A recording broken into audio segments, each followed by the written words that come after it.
ওকে, তাহলে আজকের ক্লাস হচ্ছে জেরোর ব্যাংক রিকনসিলিয়েশন। হ্যাঁ, এখন আমরা যেটা প্রবলেম পাইলাম সেটা হচ্ছে যে আমাদের যার যার আগের যে কোম্পানি আছে সবগুলো এক্সপায়ার হয়ে গেছে, আমারটাও হয়ে গেছে। আমি এখন লগ ইন করে দেখতেছি আমাকে এই চেহারা দেখাচ্ছে, মানে আগে কোনো কোম্পানি নাই। এই যে মাই জেরোতে যদি যাই, এখানে দেখেন কোনো কোম্পানি নাই।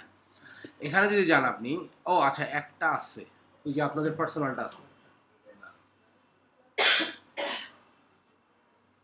না, ওইটাও গেছে, ওটা দেখাচ্ছে ঠিক, ওটা গেছে। আচ্ছা, এখন দেখেন এই যদি এরকম হয়ে যায় অবস্থাটা, তাহলে কি করবেন? ধরেন আপনার তো সবগুলো অ্যাকাউন্ট কিন্তু আছে, আইডি পাসওয়ার্ডে লগ ইন করছেন, অ্যাকাউন্ট থাকবে, অ্যাকাউন্টের মেয়াদ হচ্ছে লাইফ টাইম।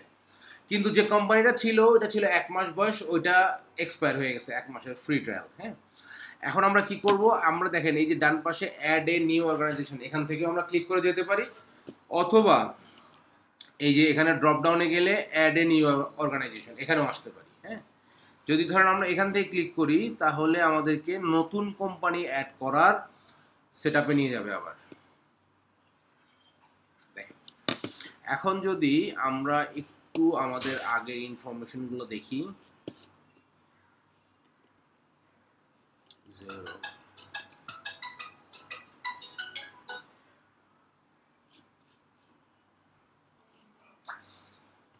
আচ্ছা, এখন আমাদেরকে যেটা করতে হবে, আচ্ছা একটা মিনিট।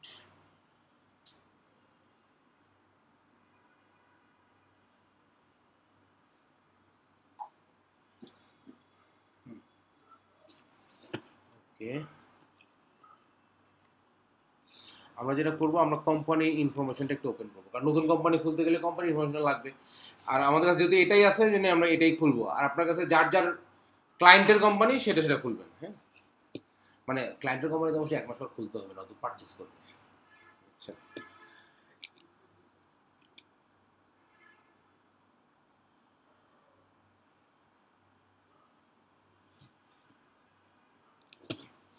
এখন আসেন আমরা এই ইনফরমেশন দিয়ে কোম্পানিটা আবার স্টার্ট করে ফেলি।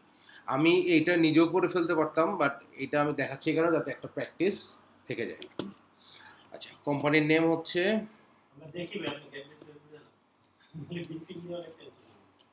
হ্যাঁ হ্যাঁ, সেভ। ওকে, এই যে আপনারা দেখতে থাকেন, যদি কোথাও বুঝতে না পারেন তাহলে আমাকে জিজ্ঞেস করবেন যেটা কিভাবে করলেন। হ্যাঁ, বিজনেস নেম, ইন্ডাস্ট্রি আপাতত দিব হচ্ছে,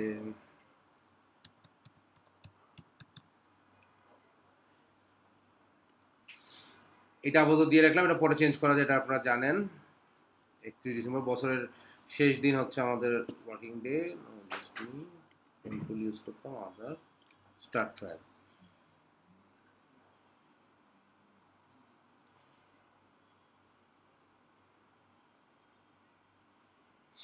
আচ্ছা, এখন দেখেন যেই সেট আপগুলো আমাদের দরকার, সেই সেট আপগুলো আমরা তো জানি মোটামুটি, তাই না? এখন দেখেন, আমার এই কাজটা করার জন্য আমরা পেরোলের যে অ্যাকাউন্টিংটা করব, পেরোল অ্যাকাউন্টিং করার জন্য আমাদের দরকার হবে হলো জার্নাল করা। এখন এইখানে যদি আমরা আসি, অ্যাকাউন্টিং থেকে অ্যাডভান্স, সরি সরি, ব্যাংক রিকনসিলিয়েশনের জন্য। কিন্তু এখানে আসলে দেখেন, এখানেও আমাদের কিছু পারমিশন নাই। এইটাকে আমাদের কিছু পারমিশনের আন্ডারে নিয়ে আসতে হবে। জাস্ট এই একটা সেটিংস শুধু আমি চেঞ্জ করবো, বাকিগুলো আমার আপাতত দরকার হবে না। হ্যাঁ, সেটা কি, আমি সেটিংসে যাব, সেটিংসে গিয়ে ইউজারে যাব, ইউজারে গিয়ে আমি নিজের নামের উপরে ক্লিক করব, করে আমি নিজেকে ভেরিফাই করেছি, ইমেল আছে, ভেরিফাই করতে বলছে। হ্যাঁ, অনেকদিন গ্যাপ থাকলে এরকম ভেরিফিকেশন চাবে, এটা নিয়ে কোনো অসুবিধা নেই। হ্যাঁ, ঘাবড়াই গেলে হবে না।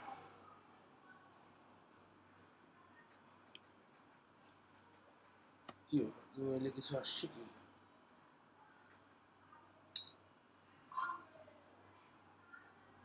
হুম,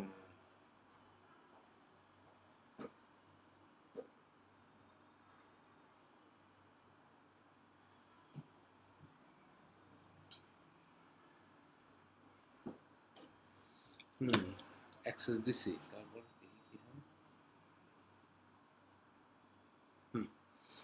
ওই যে আমার ইমেলে একটা ভেরিফিকেশন গেল, আমি দেখলাম যে হ্যাঁ ওটা আমি, তারপরে ও আমাকে পারমিশন দিচ্ছে। এই যে এখানে নিজেকে অ্যাডভাইজার করতে হবে, হ্যাঁ অ্যাডভাইজার না করলে অনেক কিছু পাবেন না। এখন আসেন আমরা কি করব, আমরা মোটামুটি কোম্পানি যতটুকু দরকার এতটুকু আমরা নিলাম, এটা আমার এখন দরকার নাই। এখন আসেন আমরা যাব ব্যাংক রিকনসিলিয়েশন। দেখেন এইখানে আমার একটা ব্যাংক স্টেটমেন্ট পাচ্ছি, ব্যাংক স্টেটমেন্ট।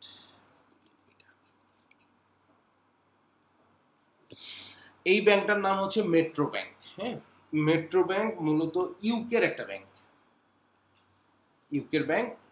এই মেট্রো ব্যাংকের একটা স্টেটমেন্ট ধরেন ক্লায়েন্ট আমাকে পাঠাইছে, যে কোনো ব্যাংকের হতে পারে, ব্যাংক ডাজন্ট ম্যাটার, ম্যাটার হচ্ছে কি একটা স্টেটমেন্ট পাঠাইছে। এখন আপনাদের কি মনে আছে কি না, না মনে থাকার কথা না, এটা আমি একটু দেখাই, এটা এটা একটু পরে দেখাবো। সেটা হচ্ছে কি, ধরেন ব্যাংক জিরোর সাথে কানেক্ট করে রাখা যায়। ব্যাংকের আইডি পাসওয়ার্ড থাকলে বলছিলাম না যে ব্যাংক যদি আমি কানেক্ট করি, ওই চার্ট অফ অ্যাকাউন্ট খোলার সময় দেখাইছিলাম যে উইদাউট ব্যাংক ফিট থেকে আমরা খুলছিলাম, বাট যদি আমি ব্যাংকটা কানেক্ট করি তাহলে কি হবে, ব্যাংকের সাথে সরাসরি আমার জেরো কানেক্টেড থাকবে। ব্যাংক যদি আমার একটা টাকা ডেবিট করে বা ক্রেডিট করে, সেটা আমার জেরোতে অটোমেটিক লেনদেনটা চলে আসবে। এখন ধরেন কাস্টমার ক্লায়েন্ট আপনার দুই রকম হতে পারে, একটা হলো যে ব্যাংকটা কানেক্ট করে রাখছে, ব্যাংকের সাথে আপনি যা লেনদেন করেন অটোমেটিক জেরোতে এসে অ্যাড হয়ে যায়। আর একটা হচ্ছে ব্যাংক কানেক্ট করা নাই। এখন ধরেন ওনার ব্যাংক কানেক্ট করা আছে, শুরুর দিকেই উনি কিন্তু আপনাকে অ্যাক্সেসটা দিবে না, কারণ অ্যাকাউন্টেন্ট মানে কি, মানে আপনাকে তো সেই লেভেলের বিশ্বস্ত হতে হবে। এখন ধরেন উনি তো আপনাকে অনলাইনে পরিচয়, ফাইবার বা আপওয়ার্কের মাধ্যমে পরিচয়, আপনি এখনই তার আসলে কতটুকু বিশ্বস্ত এটা শুরুতে দিবে না। আপনাকে ধরে নিতে হবে শুরুতে আপনি স্টেটমেন্ট পাবেন, স্টেটমেন্টটাকে মানুষ করে, এটাকে গাদা বিটা মানুষ করে আগে আপনাকে জায়গা মতো নিয়ে যেতে হবে, কারণ এই স্টেটমেন্ট যা পাচ্ছেন এই পুরো স্টেটমেন্ট আপনি আপলোড দিতে পারবেন না। ওকে, এখন আমরা ব্যাংক রিকনসিলিয়েশন করব, মানে কি ব্যাংকের লেনদেনগুলো। এখন আপনারা যারা বুঝেন তারা তো বুঝেন, যারা বুঝেন না তাদের জন্য বলি, কারণ এই ভিডিওটা হচ্ছে যারা ক্লাসে আসেনি তারাও দেখবে।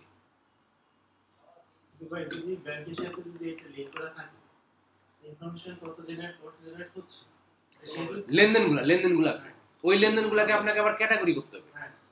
এখানে আমরা দেখবো ক্যাটাগরি, সেই ক্যাটাগরিটা মানে যদি ব্যাংক কানেক্ট করা থাকে তাহলে আপনার কাজ শুরু হবে ক্যাটাগরি করা নিয়ে, কোন চার্ট অফ অ্যাকাউন্টে দিবেন সেটা। কিন্তু সেটা তো আমি জানতেছি না, সেটা আমাকে ওই অ্যাক্সেস কোড দেয় না, আমি জানিও না। না একটা পর্যায়ে যা দিতে হবে, তার আগ পর্যন্ত কি হবে সেটা, ওইটা যদি না দেয় আপনি ইয়া করবেন কি করে।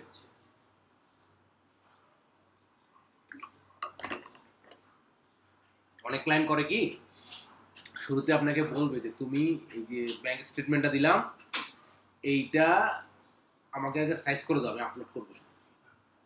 এটা সাইজ করার একটা পদ্ধতি আছে, সেটা আগে দেখ। ওই পর্যায়ে যায় তখন আমি বলবো যে ভাই যদি কানেক্ট করা থাকে তাহলে আগের কাজ বাদ, শুধু এখান থেকে শুরু করতে হবে, বুঝছেন।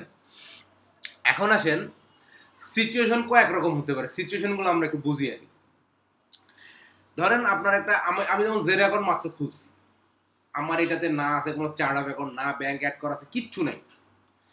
এখন ধরেন আপনি এমন এক ক্লায়েন্ট পাইছেন, ও জেরো তো নিচ্ছে, নিজে কয়েকদিন মাতবরি করে চালাইছে, তারপর আর পারে না, এখন খুঁজতেছে কি অ্যাকাউন্টেন্ট খুঁজতেছে। হ্যাঁ, এখন আপনাকে তো ব্যাংক স্টেটমেন্ট দিচ্ছে, সে কিন্তু ব্যাংকের লেনদেন করতেছে গত 3-4 মাস ধরে বা 6 মাস ধরে, কিন্তু সে জেরোতে তুলে না, কিছুই পারে না। তো এখন আপনাকে ব্যাংক স্টেটমেন্ট দিচ্ছে, আপনি ব্যাংক স্টেটমেন্টটা পায়া জেরোতে ঢুকে দেখলেন আমার মতো এরকম একদম ফকফকা, কিচ্ছু নাই, মানে একদম ফ্রেশ অ্যাকাউন্ট। তাহলে কি করবেন, এটা হলো একটা সিচুয়েশন।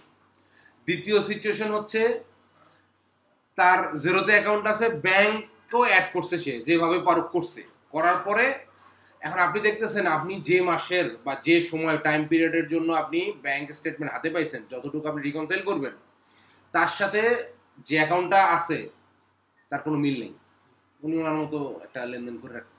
তাহলে কি করবেন, এটা হলো তৃতীয় সিচুয়েশন।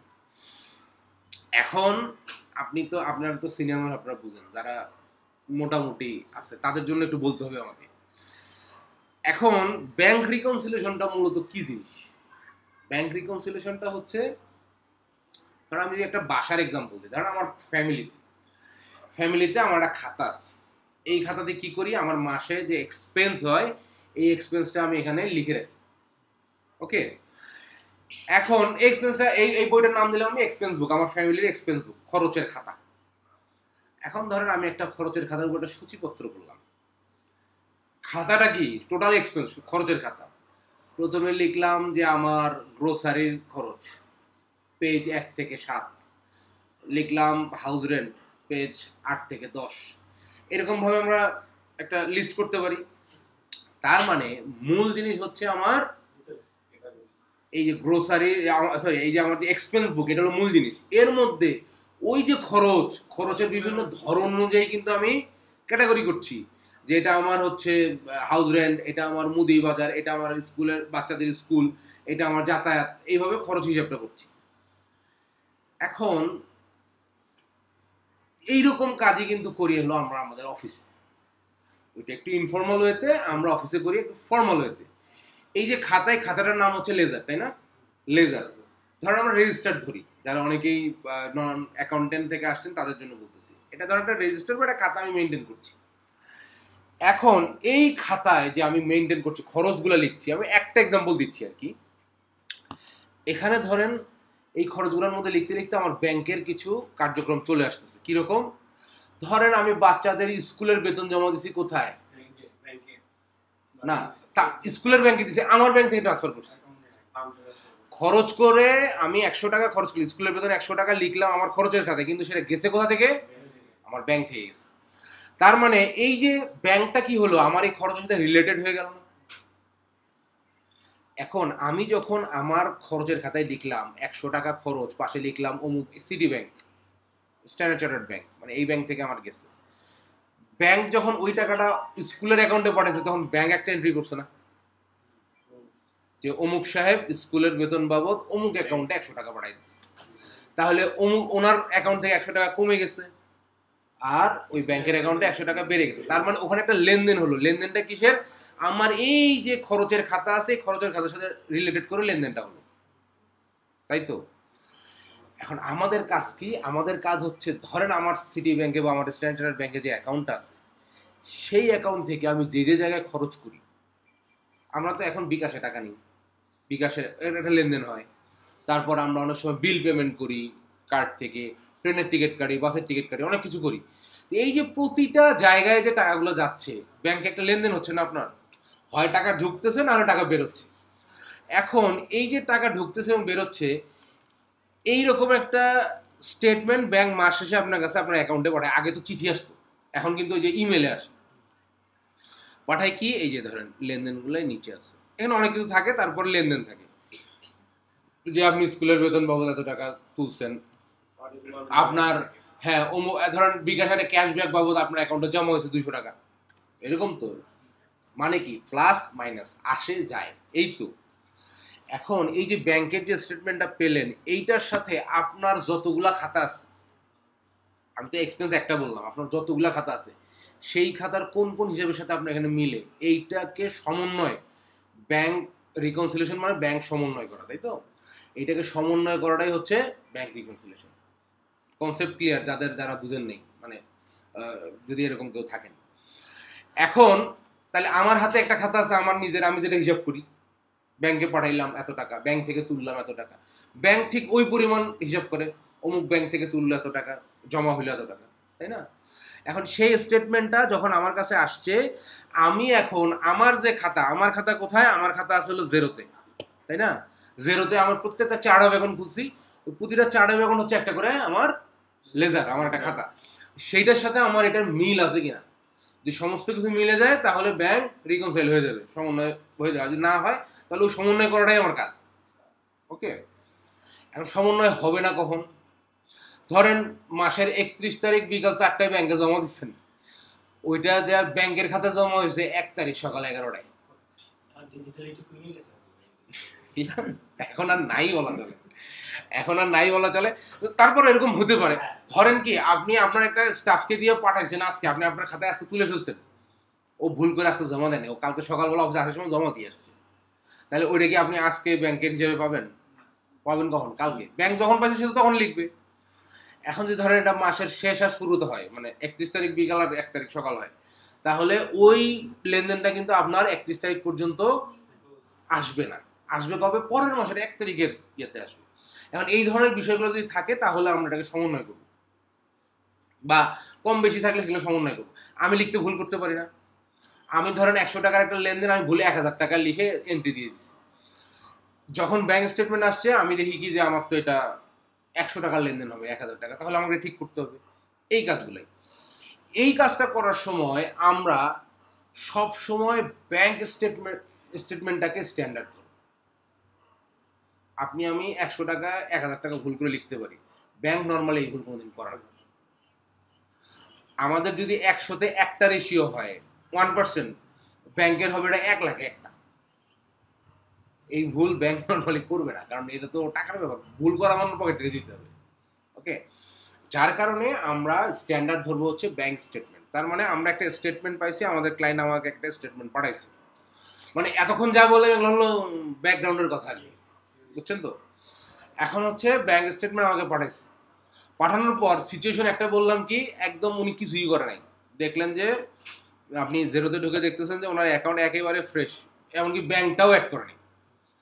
তাহলে আমার কাজ শুরু হবে কোথা থেকে? ব্যাংক অ্যাড করা থেকে, ব্যাংক অ্যাকাউন্ট থেকে, চার্ট অফ অ্যাকাউন্ট শুরু করা থেকে শুরু হবে। আর যদি দেখি যে আমার ব্যাংক অ্যাড করছে কিন্তু আমার যে মাসের সাথে করবো ওই মাসের হিসাব নিকাশ কিছুই মিলে না, তাহলে ওটাকে আমাকে ঠিক দিয়ে রাখছে, তাহলে আমি যে টাইম পিরিয়ডের জন্য করবো ওই টাইম পিরিয়ডের জন্য আমাকে কিছু হিসাব নিকাশ ঠিক করে নিতে হবে। আর এই দুইটা সিচুয়েশনে আমরা ধরেন এখন প্রথম সিচুয়েশনে আছি, প্রথম সিচুয়েশনটা আমরা সলভ করবো কেমনে?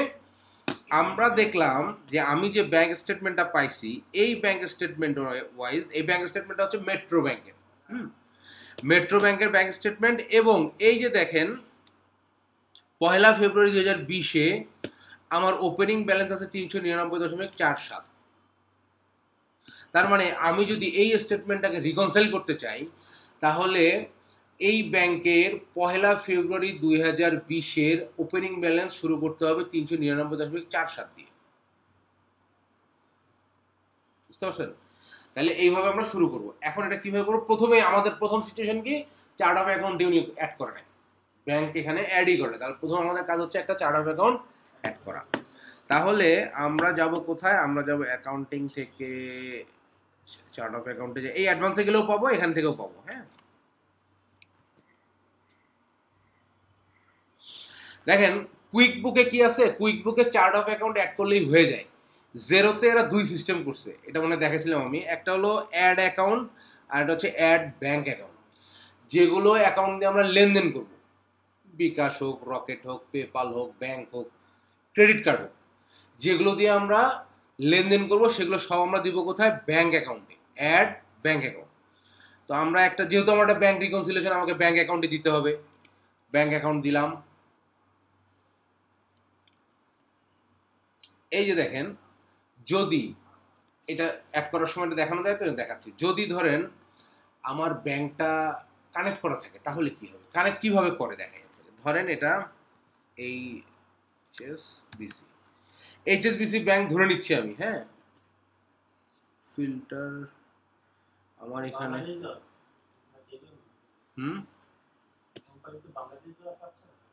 মনে হয়, আচ্ছা আমি ইউকে দিই, দাঁড়ান।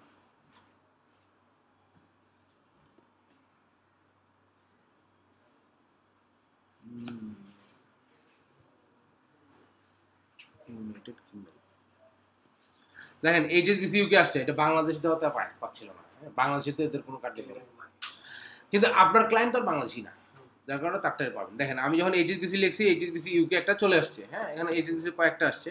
তো ধরেন আমি এইচএসবিসি ইউকে, আমার অ্যাকাউন্ট ধরেন এইচএসবিসি ইউকেতে আছে। হ্যাঁ, এখন বলছে agri and log in to bank. তাহলে আমি যখন এই যে আমার ব্যাংক দিলাম, দেওয়ার পর agri and log in to bank দিলাম।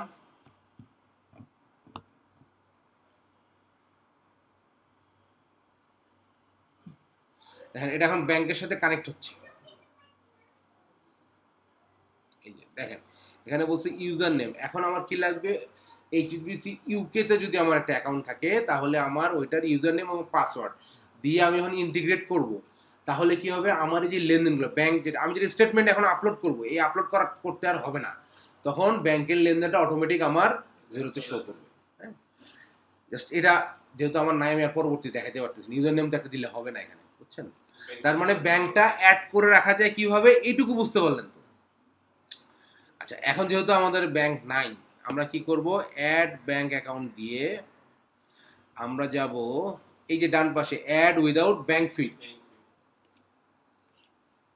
কন্টিনিউ। আচ্ছা, ব্যাংকের নাম দিলাম আমরা হলো মেট্রো ব্যাংক। এরপর আসেন অ্যাকাউন্ট নেম। অ্যাকাউন্ট নেম কি হবে, নর্মালি আমাদের কোম্পানির নামই হবে অ্যাকাউন্টের নেম। হ্যাঁ, বাট আমরা বোঝার জন্য এখানে মেট্রো ব্যাংক দিয়ে রাখি। ধরেন computer tech PC and accessories, হ্যাঁ, এটা দিলাম। দেওয়ার পর সংক্ষেপে লিখলাম আর কি মেট্রো ব্যাংক।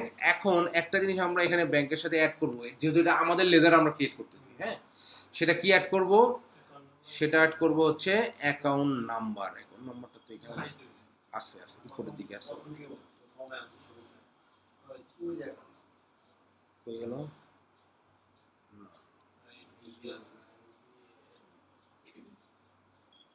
এই যে অ্যাকাউন্ট নাম্বার, হ্যাঁ, অ্যাকাউন্ট নাম্বার আমরা পুরোটা দিব না, আমরা লাস্ট 4টা ডিজিট দিলে বুঝতে পারবো। এটা কোনো মানে লিখিত কোনো নিয়ম না, এটা আমি দিতে বলি। এর কারণটা হচ্ছে একই ব্যাংকে যদি 2টা অ্যাকাউন্ট থাকে যাতে আপনি গুলায় না ফেলেন, বোঝার জন্য। অ্যাকাউন্ট টাইপ যেহেতু এটা ব্যাংক, আমরা দেবো আদার। শুধুমাত্র ক্রেডিট কার্ডের ক্ষেত্রে দেবো ক্রেডিট কার্ড, আর বাকি ক্ষেত্রে যা আছে সব দেবো আদার্স। এরপর ব্যাংক অ্যাকাউন্ট নাম্বার, এটা ধরেন পুরোটাই দিলাম। অ্যাকাউন্ট কোড, অ্যাকাউন্ট কোড মানে চার্ট অফ অ্যাকাউন্টের কোড, হ্যাঁ, আমরা দিলাম ধরেন 100। এটা বাংলাদেশি টাকাই রাখি আপাতত নাকি, আচ্ছা রাখি, সমস্যা নেই। অ্যামাউন্ট যাই হোক, মানে বুঝতে পারলেই তো হয়েছে। অ্যাড অ্যাকাউন্ট দিয়ে দিলাম। তার মানে সিচুয়েশন নাম্বার 1 সেটা হলো যে আমি ব্যাংক স্টেটমেন্ট হাতে পাইছি, হাতে পেয়ে দেখে উনি অ্যাকাউন্টে অ্যাড করে নেই, এরকম ক্লায়েন্ট অনেক পাবেন। তাইলে আমরা কি করলাম, এই যে 100তে মেট্রো ব্যাংক অ্যাড করে ফেললাম। এখন কি লাগবে, এখন লাগবে ওপেনিং ব্যালেন্স। ওপেনিং ব্যালেন্স এটা দিবেন কি করে, না স্টেটমেন্ট তো আছে, ওপেনিং ব্যালেন্স দেওয়ার সিস্টেম কি?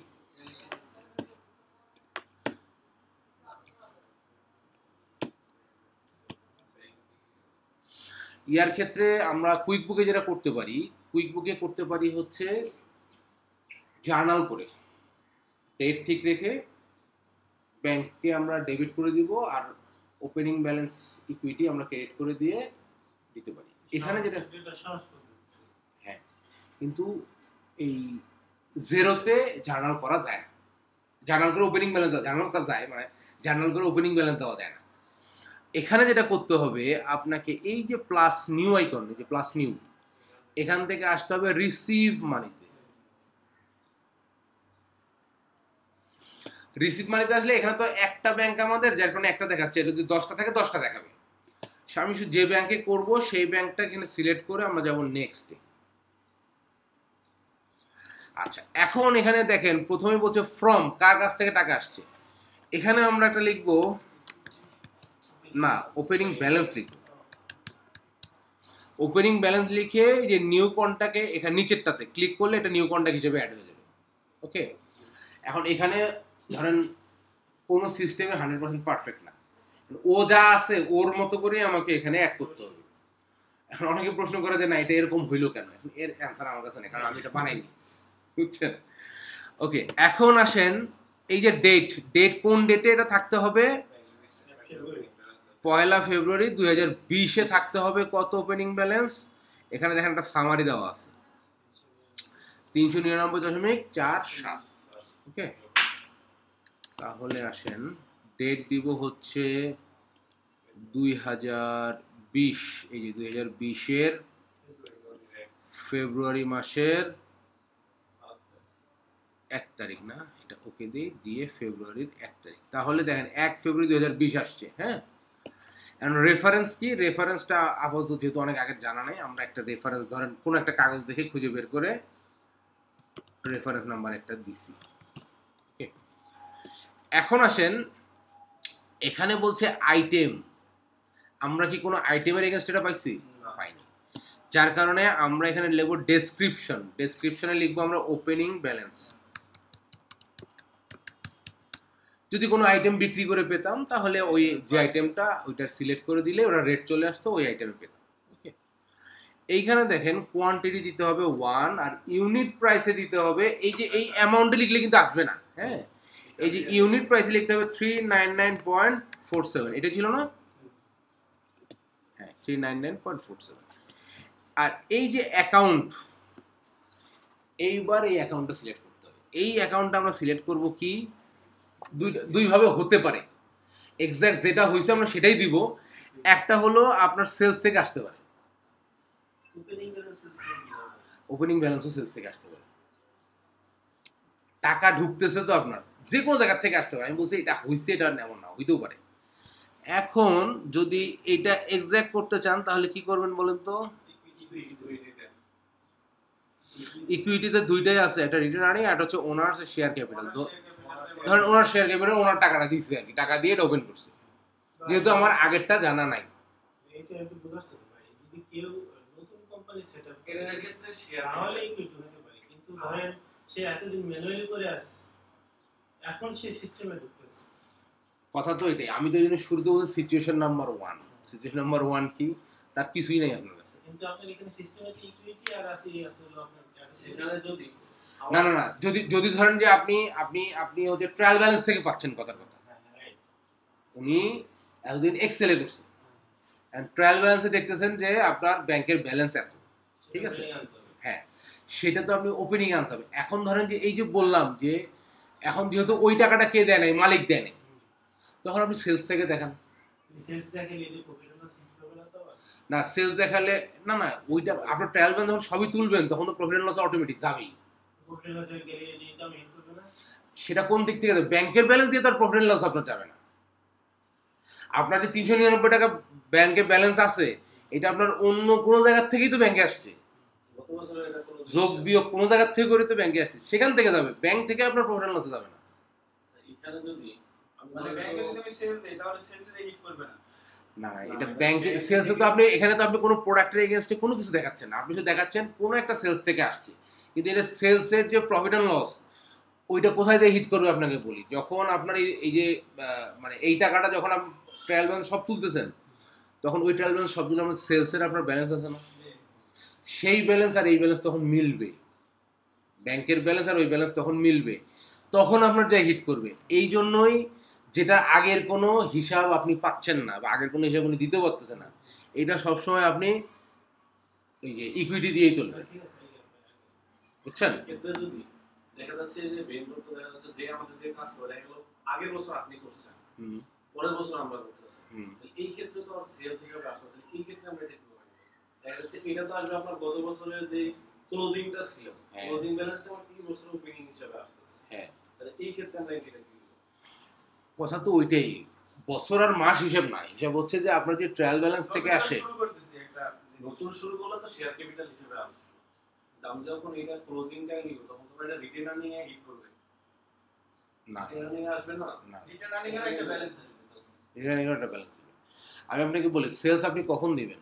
যখন আপনি ট্রায়াল ব্যালেন্স থেকে তুলবেন। এখন ধরেন আপনি একটা সেলস দেখাইছেন, ধরেন ইনভয়েস করছেন, ইনভয়েস মানে কি আপনার অ্যাকাউন্টস রিসিভেবলে টাকাটা আছে, ধরেন এই 399 টাকা আপনি ব্যাংক থেকে সেলস মানে ব্যাংকে জমা দেখাইছেন, সেলস ব্যাংকে আসতেছে, তাহলে আপনার ওই অ্যাকাউন্টস রিসিভেবলে 399.47 থাকবে, ব্যাংকে ওইটাই থাকবে ট্রায়াল ব্যালেন্সে।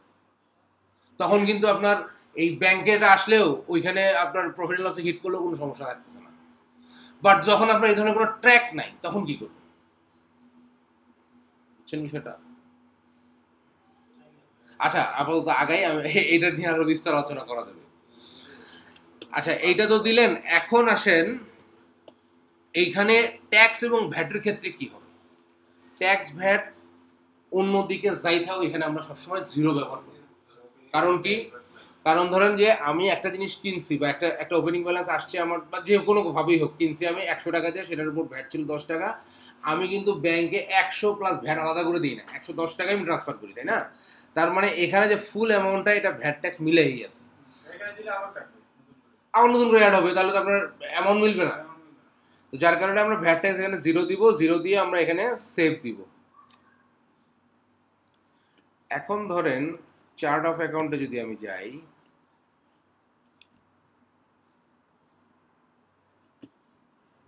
ওপেনিং ব্যালেন্স সহ আসছে। হ্যাঁ, এটা গেল সিচুয়েশন 1, যে আপনার উনি কিছুই নাই, আপনি দিলেন। এখন আপনি দেখলেন কি যে ওনার একটা ব্যাংকও আছে, খুব একটা লেনদেন আছে, কিন্তু ওপেনিং ব্যালেন্সও মিলে না। ঠিক আছে, আচ্ছা এইটাও আমি একটু আলাদা করে দেখাই।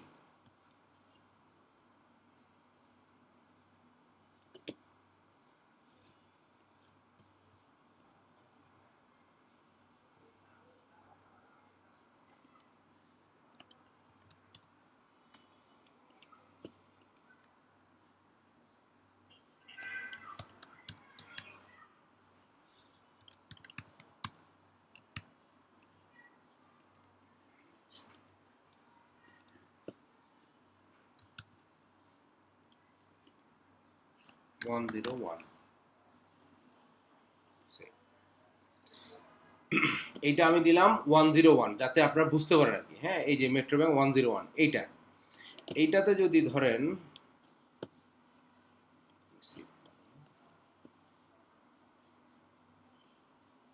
এই যে এইটা,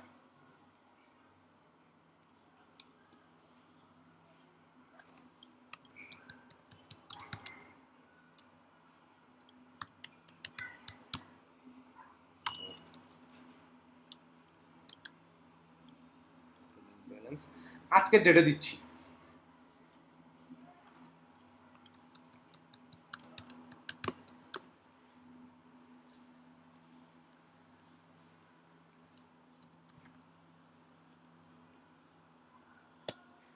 ধরলাম সেলস থেকে আসছে।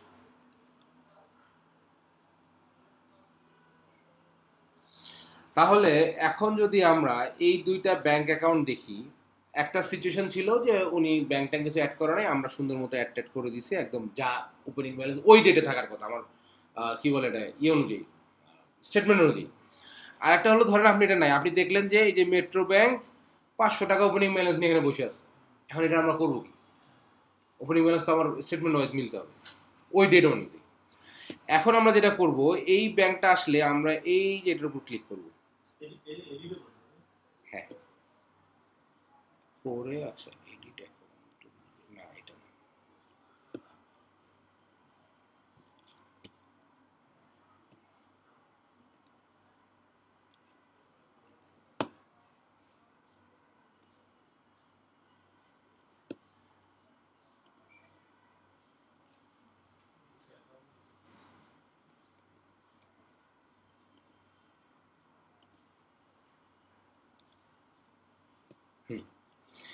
কি করলাম আমরা, ওই ব্যাংকের যে অ্যামাউন্ট, এই অ্যামাউন্টের উপরে ক্লিক করলাম, ক্লিক করে নিচে এসে আবার অ্যামাউন্টের উপরে ক্লিক করলাম। ক্লিক করার পর কি হলো, আমাদের এই যে ট্রানজ্যাকশনটা এটা ওপেন হলো। এইটা ওপেন হওয়ার পর আমরা এই যে অপশন দেখতেছেন, অপশন থেকে ড্রপ ডাউনে এসে আমরা এডিট ট্রানজ্যাকশন করব। এটা কোনটা করবো, ধরেন অনেকগুলো লেনদেন আছে, আমরা করবো শুধু ওপেনিং ব্যালেন্সেরটাই। এটার ক্ষেত্রে আগের যে ওপেনিং উনি যেটা দিচ্ছে সেটাও প্রবলেম হবে না, কারণ হচ্ছে কি আমরা নির্দিষ্ট টাইমের ওপেনিং ব্যালেন্স চেঞ্জ করতেছি। এখানে এসে দেখেন আমরা সবই করতে পারবো, যে ডেট চেঞ্জ করি 2020 সালের ফেব্রুয়ারির, এটা হচ্ছে কয় তারিখ, 1 তারিখ। হ্যাঁ, ওপেনিং ব্যালেন্স এই যে ইউনিট প্রাইসটা এখান থেকে চেঞ্জ করি 399.47, বাকি যা আছে মনে করেন তাই রাখলাম, আপডেট দিলাম। না, যদিও আগে খোলা থাকে তাহলে নতুন করে খুলতে হবে না। প্রথমটা দেখাচ্ছি কোনো খুলেই নেই, তাহলে তো আপনারা খুলতে হবে, নাহলে রিকনসাইল করবেন কেমন? খুললেন, আর যখন খুললেন তখন তো আপনি স্টেটমেন্ট দেখে ঠিকঠাক মতোই খুলবেন। আর ধরেন এই যে এইরকম খোলা আছে কিন্তু উল্টাপাল্টা আছে, সেটা আমরা ট্রানজাকশন এডিট করে এটা ঠিক করব। ওকে, না না, ওটা এখন রিকনসাইল হয়নি তো, রিকনসাইল করব মানে আমরা জাস্ট ওপেনিং ব্যালেন্সটা ঠিক করলাম। ওকে, রিকনসাইলে আসবে আরো পরে। এখন আসেন, এতক্ষণ আমরা এটা কি করলাম, আমার যে ওই যে এক্সপেন্সের খাতা, ওই এক্সপেন্সের খাতা ক্রিয়েট করলাম, আর একটা হলো খাতায় ভুলভাল ছিল সেই ভুলটা ঠিক করলাম, তাই না? এখন কি করতে হবে, এখন আমি যে স্টেটমেন্টটা পাইছি, এই যে স্টেটমেন্ট, এই স্টেটমেন্টটাকে আমাকে জিরোতে নিয়ে আসতে হবে। নিয়ে এসে দুইটা খাতা পাশাপাশি রেখে আমরা এখন মিলাবো, ঠিক আছে কিনা। আর এই স্টেটমেন্টটা আমরা জিরোতে নিয়ে আসবো কি করে? ম্যাক্সিমাম স্টেটমেন্ট আপনারা পাবেন হচ্ছে পিডিএফে পাবেন। এখন এই পিডিএফটাকে আপনাকে এক্সেলে কনভার্ট করতে হবে, সিএসভিতে কনভার্ট করতে হবে, ঠিক আছে? এখন আসেন আমরা এটাকে একটু সিএসভিতে কনভার্ট করি। সিএসভিতে কনভার্ট করতে গেলে কয়েকটা ইয়াতে করা যায়। আচ্ছা, আমি এইখানে আমার সেভ করা আছে, আমি এখান থেকে দেখাই।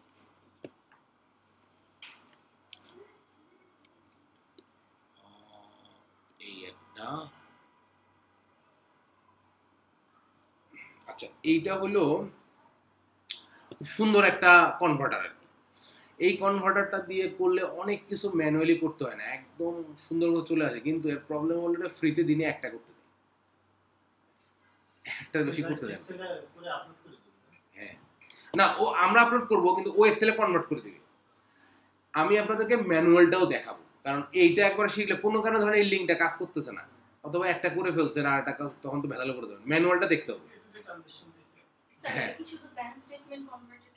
হ্যাঁ, এটা হচ্ছে ব্যাংক স্টেটমেন্ট কনভার্টারের ক্ষেত্রে। আমি আপনাদেরকে লিঙ্কটা দিয়ে দিচ্ছি, বাট মানে প্রথমে আগে ম্যানুয়ালি শিখবেন, তারপরে এটা ইউজ করলে বুঝতে পারবেন যে আচ্ছা এটাই ভাবে আছে। হ্যাঁ হ্যাঁ হ্যাঁ, হচ্ছে 6036।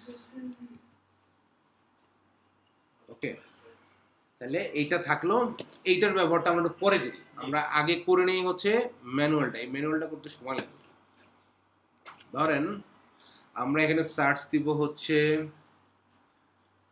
পিডিএফ টু সিএসভি, একবার ডাইরেক্ট সিএসভি দিয়ে দেবো, সিএসভি কনভার্টার ব্যাংক স্টেটমেন্ট দিয়ে দেখি কি আছে।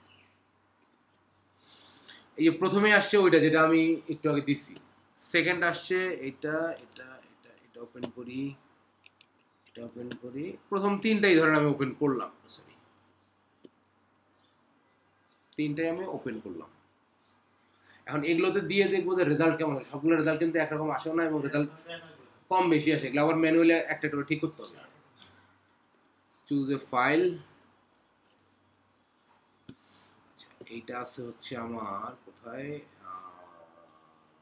এই প্লাস 0, এই যে পিডিএফ, এটাকে যদি আমি ওপেন করি করে কনভার্ট নাও, সিএসভি দেওয়াই আছে অলরেডি, কনভার্ট নাও। এটা হলো একটা।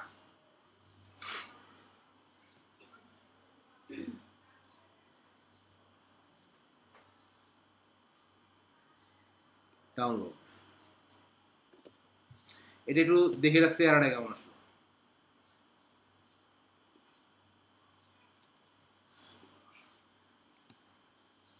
এগুলো কাজের ভাই অনেক টাকা, বুঝছেন? এগুলো কাজ মানে ইয়া করলে হবে না, যে এত প্যারা কেন, প্যারা নিবেন জন্যই আপনাকে অনেক টাকা দিবে। একটা ব্যাংক রিকনসিলিয়েশন করতে 30, 40, 50 ডলার দিয়ে দিবে। আচ্ছা আচ্ছা, এটা ওপেন হোক, ওপেন হইতে হইতে আর একটু বলি। আসছে আসছে, এই যে ওই পিডিএফটার চেহারাটা এখানে এরকম আসছে, সব লেখালেখা সব সহই আসছে, বাট এটা আমাকে একটু ঠিকঠাক করে নিতে হবে। না না, অত এক্সপার্ট হওয়া লাগবে না, আপনি এই যে এখন দেখলেই বুঝতে পারবেন। আচ্ছা তাহলে এই লিঙ্কটাও দিয়ে দিই, আমি কয়েকটা লিঙ্ক আপনাদেরকে দিয়ে রাখি, তাহলে আর আপনার পরবর্তীতে খোঁজাখুঁজি করা লাগবে না।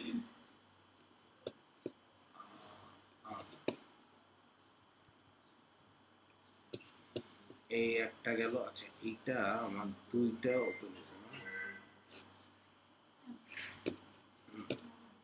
এখন আসেন, দুইটা দিলাম, এরপরে এই যে এইটা accept, upload file, metro bank, upload.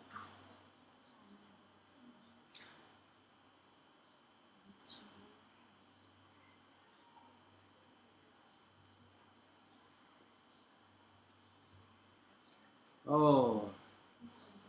Try another file, এটা নিবে না। এরা আগে ফ্রি ছিল, এখন সাইন আপ করতে বলতেছে।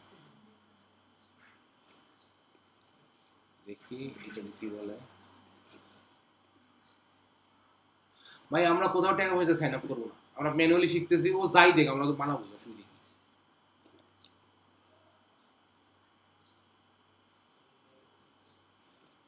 Bank of America quick book zero, এটা কি? Trusted industry leaders. আচ্ছা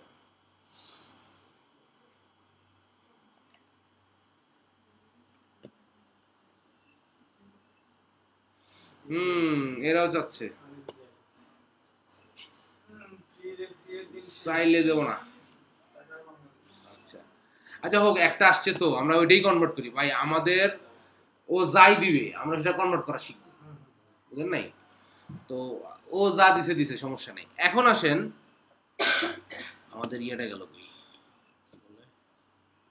পিডিএফটা ওপেন করি। এখন আসেন এইখানে দেখেন অনেক ইনফরমেশন আছে, ব্যাংক স্টেটমেন্টে থাকে কিন্তু অনেক ইনফরমেশন থাকে না। এই সমস্ত ইনফরমেশন আমাদের প্রয়োজন হবে না, আমাদের প্রয়োজন হবে এই সামারিটা প্রয়োজন হবে অন্য ক্ষেত্রে। বাট আমাদের আপলোড যেটা করব আমরা শুধু ট্রানজ্যাকশন, এই যে এখান থেকে এই যে 5 ফেব্রুয়ারি থেকে শুরু করে এই যে ট্রানজ্যাকশনগুলো নিচে নিচে আছে, এই শুধু ট্রানজ্যাকশন কয়টাই আমরা, ওকে। এখন আসেন এক্সেলে দেখি ট্রানজ্যাকশন কোথা থেকে শুরু, 5 ফেব্রুয়ারি থেকে শুরু না, এই যে এখান থেকে শুরু। হ্যাঁ, তার উপরেরগুলো কি, এই যে ডেট ট্রানজ্যাকশন এটা আপাতত রাখি, রেখে তার উপরেরগুলো আমাদের প্রয়োজন নেই, এগুলো এখান থেকে আমরা গণহারে ডিলিট করে দিব। ওকে, এখন ট্রানজ্যাকশন শেষ কোথায়? শেষ হচ্ছে 28 ফেব্রুয়ারিতে 32.1। এখন আমরা একটু আমাদের স্টেটমেন্টে দেখি ঠিক আছে কিনা। 28 ফেব্রুয়ারিতে 32.10, ঠিক আছে। তার মানে এই ট্রানজ্যাকশনের পরে যা আছে সব ফালাই দিব। না, ক্লোজিং ব্যালেন্স অন্য জায়গায় দিব। শুনেন, ক্লোজিং ব্যালেন্সটা কুইক বুকে দিতে হয়, এখানে দিতে হয় না। এখানে আপনি যখন রিকনসাইল করবেন তখন ক্লোজিং ব্যালেন্সটাই চলে আসবে।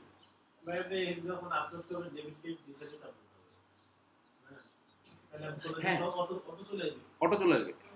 এই দেখেন, এখন দেখেন মাঝখানে প্রবলেম কি হয়েছে, এই যে দেখেন ডেট ট্রানজ্যাকশন বলে একটা কলাম মাঝখানে ঢুকে গেছে, এটাকে আমার ফলাই দিতে হবে, ডিলিট।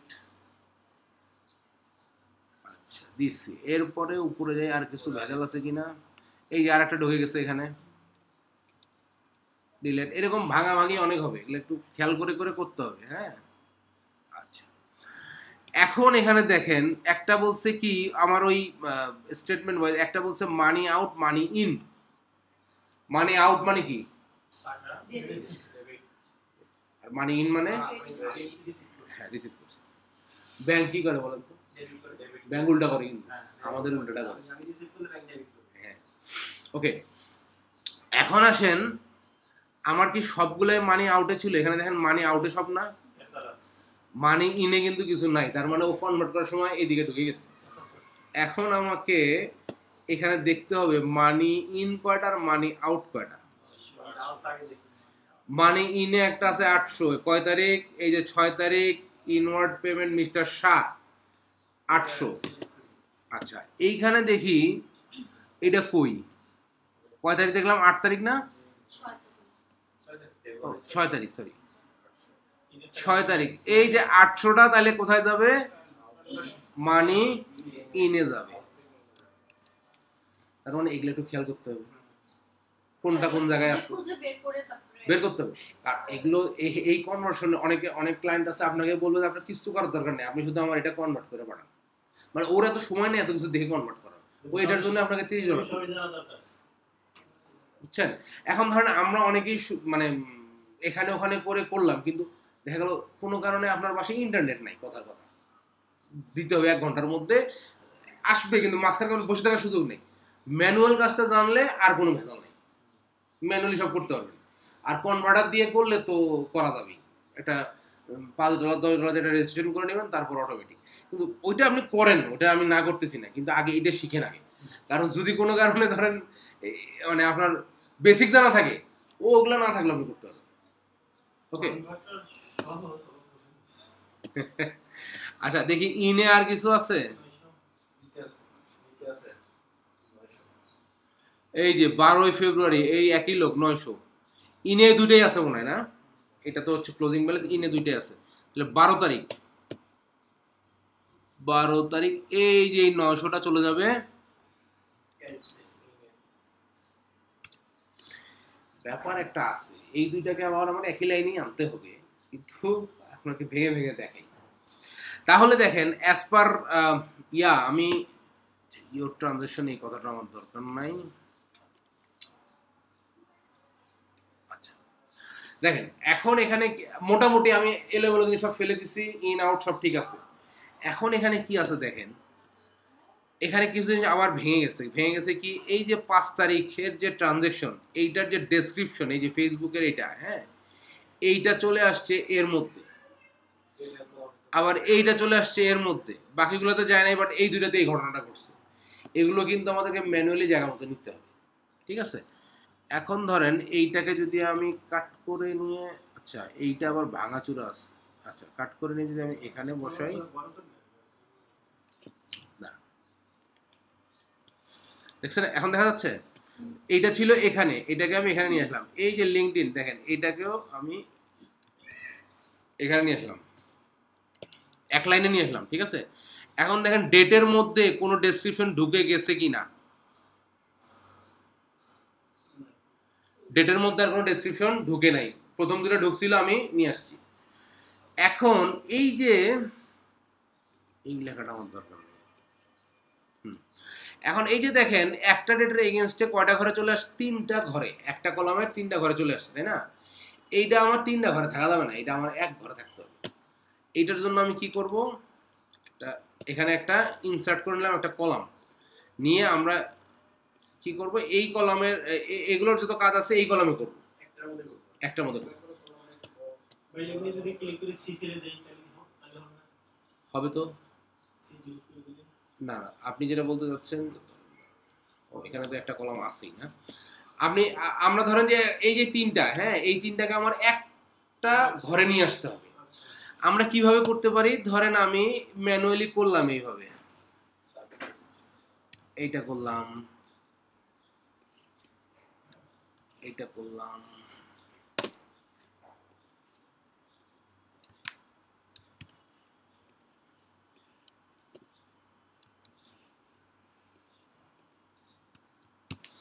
এইভাবে করা যাবে কিনা, যাবে, কিন্তু ধরেন এখানে তো আপনার মাত্র 30-32টা ট্রানজাকশন, ধরেন আপনার ট্রানজাকশন যদি হয় 300, তখন এইভাবে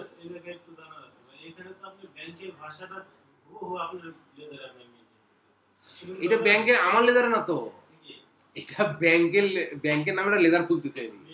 এটা তো ব্যাংক স্টেটমেন্টে এক এক ব্যাংক এক এক ধরনের কথা লিখতে পারে, এই যে রেলেশন বা অনেক কিছু লেখা থাকে, কিন্তু আপনি যখন ব্যাংকটা মেইনটেইন করবেন, স্টেটমেন্টে এক্স্যাক্টলি যা লেখা আছে আপনার এখানে এক্স্যাক্টলি তাই লেখা দরকার আছে না। ও এক্স্যাক্টলি তাই লেখার দরকার নেই, কিন্তু আপনি স্টেটমেন্টের ন্যারেশন না দেখলে আপনি ক্যাটাগরি করবেন কি করে, এখানে দেখে তো আপনাকে বুঝতে হবে যে টাকাটা লিঙ্কডইনে গেছে। আমি আরো বুঝছি ভাই, এখন যদি আপনি ম্যানুয়ালি এন্ট্রি করেন তাহলে কি স্টেটমেন্টে এক্স্যাক্টলি যা লেখা আছে তখন কি ন্যারেশনটা না, ম্যানুয়ালি এন্ট্রি করলে তো আমি ওটা দিব না, ম্যানুয়ালি এন্ট্রি করলে আমি আমার মতো করে দিব। কিন্তু এখন বিষয়টা কি, এখন বিষয়টা হচ্ছে যে আমার তো ওখানে কোনো এন্ট্রি নেই, আমি স্টেটমেন্ট দেখে ওটা এখানে বসাচ্ছি। আর যদি সেম এন্ট্রি থাকে তাহলে কি হবে সেটাও দেখাচ্ছি। মানে আমার এখানে ম্যাক্সিমাম মিলতেছে না, কারণ আমার এখানে ওই রকম কোনো ডাটা এন্ট্রি করা নাই। আপনারা যখন ক্লায়েন্টের করবেন আপনার ম্যাক্সিমাম মিলবে, কারণ সে তো কিছু না কিছু এন্ট্রি করবে, বা আপনি যদি অ্যাজ অ্যাকাউন্টেন্ট আপনি তো কিছু না কিছু এন্ট্রি দিবেন আপনার লেজারে, তাহলে এটা আপলোড করার সাথে মিলবে না, ন্যারেশন সেম হতে হবে না। বাট আমি এখানে দিচ্ছি কেন, কারণ ওই ন্যারেশন তো আমার এখানে দেওয়াই নেই, আমার এখানে তো কোনো এন্ট্রি নেই, এই কারণে দিচ্ছি। আচ্ছা এখন ধরেন আমাদের ট্রানজ্যাকশনের এই 3টা ঘর আমি একটাতে আনছি, এখন যেভাবে আনছি এইটা ভাবে আনা যায়, কিন্তু এটা তো ম্যানুয়াল সিস্টেম, এবং আপনি একটা কপি করতে ভুল করলেই সমস্যা হয়ে যাবে। হ্যাঁ, তো আমরা একটা ছোটখাটো একটা ফর্মুলা ইউজ করব, সেটা হলো কনকাটিনেট, এই যেটা, এই কনকাটিনেট বড় একটা ব্র্যাকেট আছে, ব্র্যাকেটের পরে আমরা প্রথম ঘরটা চুজ করব, করে একটা কমা দিয়ে স্পেস দিব, সেকেন্ড ঘরটা চুজ করব, কমা দিয়ে স্পেস দিব, থার্ড ঘরটা চুজ করব, করে ব্র্যাকেট ক্লোজ করব। যদি এটা ফোর্থ ঘর থাকতো,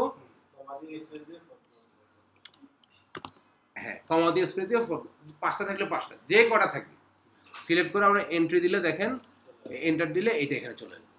কিন্তু এইটা কিন্তু দেখেন একটা ফর্মুলা হয়ে আছে, তাই না, এইটাকে আমার ফর্মুলা থাকা যাবে না। এখন এখানে ব্যাপারটা হলো এইটা আমি কয়টা ঘরের ক্ষেত্রে কাজে দিলাম, 3টা। এইটা আমি একটা কালার করি 3 ঘর। এখন 3 ঘর যেখানে যেখানে আছে সেখানে সেখানে আমি এটা কাজে লাগাইতে পারবো, খালি কপি করে পেস্ট করবো। এখন দেখি 3 ঘর আর কোথাও আছে কিনা। 3 ঘর 3 ঘর 3 ঘর 3 ঘর 3 ঘর 3 ঘর আর নাই, 2 ঘর আছে। 2 ঘরের টাকা আমি লাগাই। এই যে এটা হলো 2 ঘর, তাই না? এটা হইলো, তাও হয় ম্যানুয়ালি, আপনি তো পারেন। ওটা ওটা করলেও হবে না, ওটা করলে অবশ্য না, থাক, দরকার নেই, আপনি এটাই করেন। কনকাটিনেট, সরি ইন্টার দিয়ে দিচ্ছি।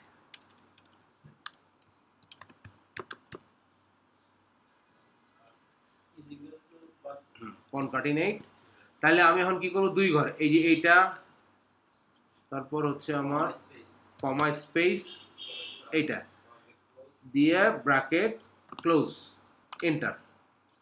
এখন আমি কি করব, এই যে এইটাকে যদি আমি কপি করি, কপি করে 2 ঘর কোনটা আছে, পরেরটা আছে 2 ঘর, দেখেন এখানে বসে দিলে এটা অটোমেটিক এখানে অ্যাপ্লাই হবে। এখন আমি দেখব 2 ঘর আর কই আছে, এই যে 2 ঘর, এই যে এখানে 2 ঘর, তারপর তারপর তারপর তারপর এই যে এটা 2 ঘর, এই যে এটা 2 ঘর, এটাও 2 ঘর।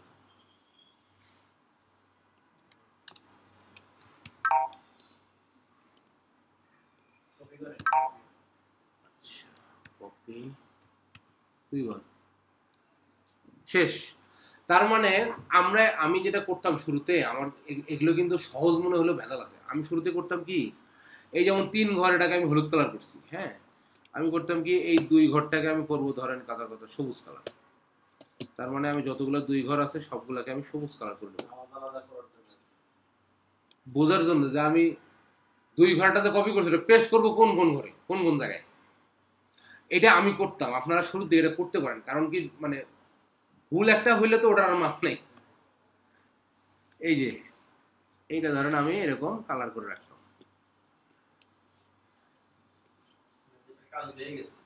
না যেটা কাজ হবে। 2 ঘর ধরেন 3 ঘর করছি আমি হলুদ কালার, 2 ঘর করলাম আমি হচ্ছে গ্রিন কালার, হ্যাঁ, তারপর ধরেন 4 ঘর আছে, ওটা করলাম রেড কালার, কথা কথা 5 ঘর আছে যে কটা, সেই কটা আমি করলাম ধরেন অরেঞ্জ কালার। এরকম কালার করলে হবে কি, আপনি অরেঞ্জ কালার দেখলেই বুঝবেন যে 5 ঘরটা আপনার কোন জায়গায় পেস্ট করবেন। এইটা একটু শুরুর দিকে করবেন। আমি আপনাকে আরো ব্যাংক স্টেটমেন্ট দিব, ডিফারেন্ট ডিফারেন্ট ব্যাংক স্টেটমেন্ট দিব, আপনি করতে গেলে অনেক মজা পাবেন এগুলো কাজ। হ্যাঁ, আচ্ছা, এখন আসেন 3 ঘর আমাদের করা হয়ে গেছে, 2 ঘর করা হয়ে গেছে, এখন আর নাই, এখন সব 1 ঘর আছে। 1 ঘর কি করব, জাস্ট ইকুয়াল দিয়ে এই যে এটা দিলেই তো 1 ঘরটা চলে আসছে, তাই না? আবার যদি আমি এটা ধরে টান দেই, এটা বুঝছেন তো সবাই? এই পর্যন্ত। আবার এখানে দেখেন ইকুয়াল দিয়ে এটা এই টান দিলাম, এটা ইকুয়াল দিয়ে এন্টার। এরপরে আবার যেহেতু 1 ঘর, এগুলো জাস্ট এই কোণা ধরে টান দিলে নিচে চলে আসবে। হ্যাঁ, এরপর আপনি এগুলো কপি করেও বসাতে পারেন, কোনো সমস্যা নেই। এগুলোর অনেক সিস্টেম আছে, যার কাছে যেটা সুবিধা মনে হবে সব করবেন, কোনো অসুবিধা নেই। কেমন কি, এই যে ধরেন এটা 1 ঘর না, আমি এটাকে কপি করলাম, কপি করে যদি আমি এখানেও বসাই, পেস্ট করি, তাও কিন্তু এই যে এটাই আসবে। যার কাছে যেটা সুবিধা মনে হয়, কোনো অসুবিধা নেই। এখন এখানে দেখেন যতগুলা ঘর আপনি দেখবেন সবগুলোতে হলো ফর্মুলা, উপরে দেখেন সব ফর্মুলা। হ্যাঁ, ফর্মুলা থাকলে কাজ হবে না, যার কারণে আমরা কি করব, আমরা হ্যাঁ ভ্যালু পেস্ট করব। আমরা এটা কপি করে নিলাম, এই কপি করে নিয়ে এইখানেই আবার পেস্ট স্পেশাল, কইগুলো পেস্ট স্পেশাল ভ্যালু, এটাকে আমরা সেভ দিই।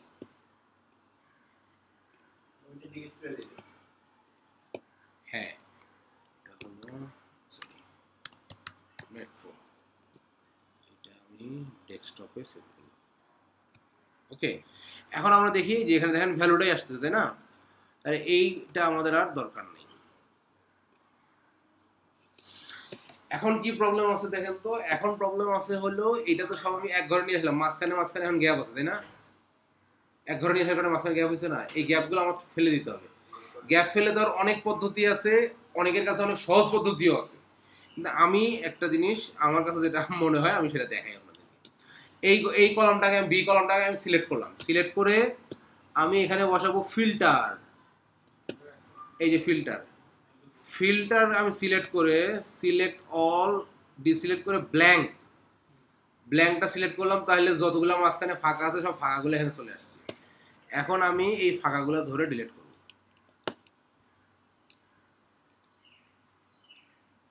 এই ডিলিট, ঠিক আছে।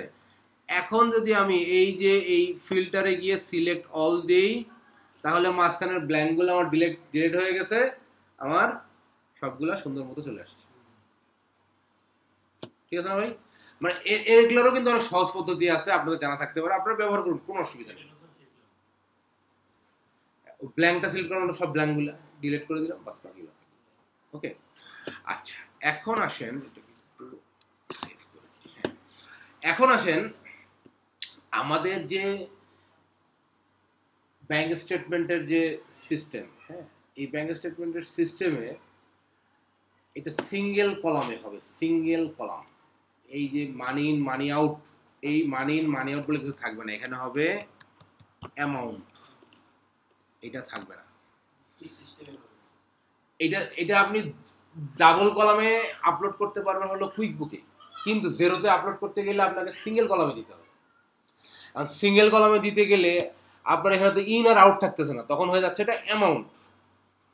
এখন এইটাকে যদি আমি এই সিঙ্গেল কলামে নিয়ে আসি, আপাতত বোঝার জন্য আমি এইটাকে এখানে নিয়ে আসলাম, এইটার সামনে দিলাম আমি একটা মাইনাস, এইটাকে আমি এখানে নিয়ে আসলাম, এটার সামনে দিলাম একটা মাইনাস। ওকে, এখন আলটিমেটলি আমার এই ঘরটা কি, মানি আউট এক্সপেন্স, আর এই যে এটা ছিল ইনকাম ছিল, কিন্তু সায়ের কাছ থেকে টাকাটা আসছে মানি ইন। যেহেতু আমার মানি ইনের সংখ্যা কম, এই কারণে আমি মাইনাস দিয়ে দুটা সিঙ্গেল কলামে বসালাম। এখন আমি একটা ইউজ করব, যেহেতু আমার এটা মানি ইনের সংখ্যা কম, সেই জন্য আমি এটা কাজটা করলাম। এখন আমি -1 একটা ফর্মুলা বসাবো, এটা একটা দিয়ে আমি কপি পেস্ট করে করতে পারতাম, বাট আমি পুরোটা দেখাচ্ছি আর কি। হ্যাঁ, এখানে যদি আমি একটা ইকুয়াল দেই, আর এই যে এটাকে দিয়ে ইনটু দিয়ে -1 দেই, তাহলে দেখেন এইটার সামনে কিন্তু মাইনাস চলে আসছে। এখন আমি যদি এইটার কোনা ধরে টান দেই, পুরোটা সবগুলোর সামনে মাইনাস আসবে, কিন্তু এইটার সামনে মাইনাস থাকার কারণে এটা হয়ে গেছে প্লাস। তার মানে আমাদের অ্যাকচুয়ালি অ্যামাউন্ট কিন্তু এটাই হওয়ার কথা, যেগুলো এক্সপেন্স সেগুলো সামনে থাকবে মাইনাস, আর যেগুলো ইনকাম সেগুলো সামনে থাকবে প্লাস। কারণ ব্যাংক বইতে যা আছে আমার বইতে তার উল্টো এন্ট্রি দিতে হবে, কারণ ওখানকার ডিমটা আমরা একদম বইতে দিই, এই জন্যই এটা করা হলো। ওকে, এখন আমি ধরেন এটাকে এটার মধ্যে ফর্মুলা আছে, আমার ফর্মুলাটা তুলে দিতে হবে, এটা কপি করব, কপি করে এই জায়গায় এসে আমি পেস্ট স্পেশালে গিয়ে ভ্যালু পেস্ট করে দেব। এখন দেখেন এই যে এখানে দেখেন দেখাই, কিন্তু সংখ্যাটাই দেখাচ্ছে। হ্যাঁ, তাইলে আমার এই অ্যামাউন্টটা কপি করে আমি এখানে বসাই, আর এই দুইটা কলাম আমি ডিলিট করে দিই।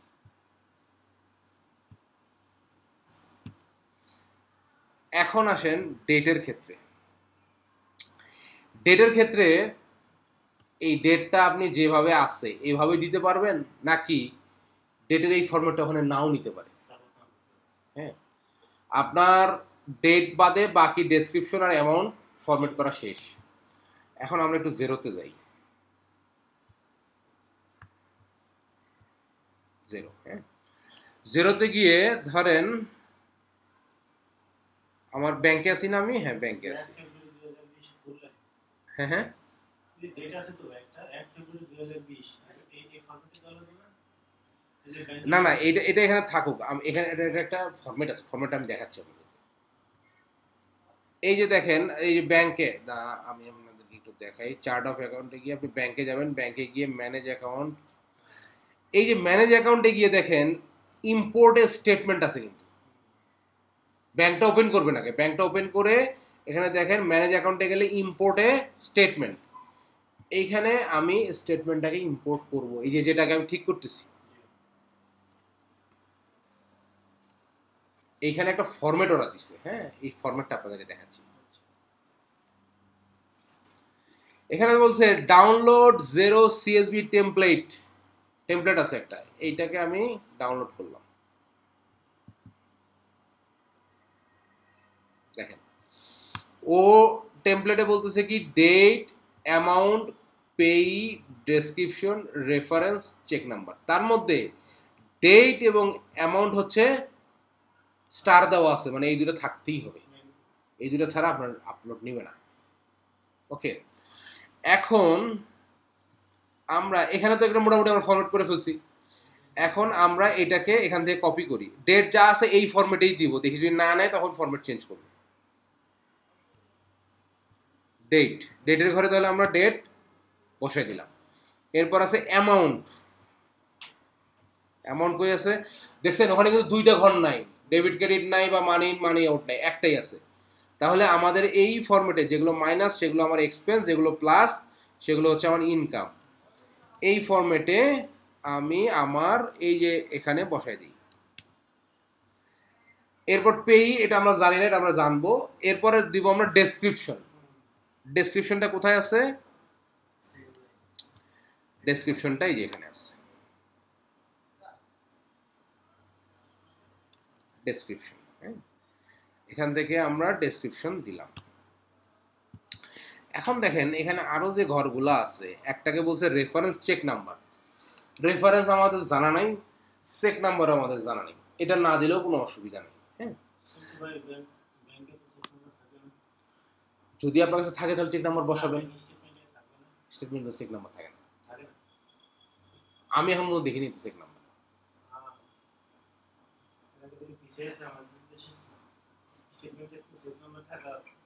দরকার এখন মনে থাকে না। আচ্ছা যদি আপনার কাছে থাকে আপনি বসাই দিবেন, নো প্রবলেম। ওকে, এখানে হচ্ছে কি যত বেশি ইনফরমেশন এখানে ইনপুট দিতে পারবেন তত আপনার জন্য কাজ করা সুবিধা হবে।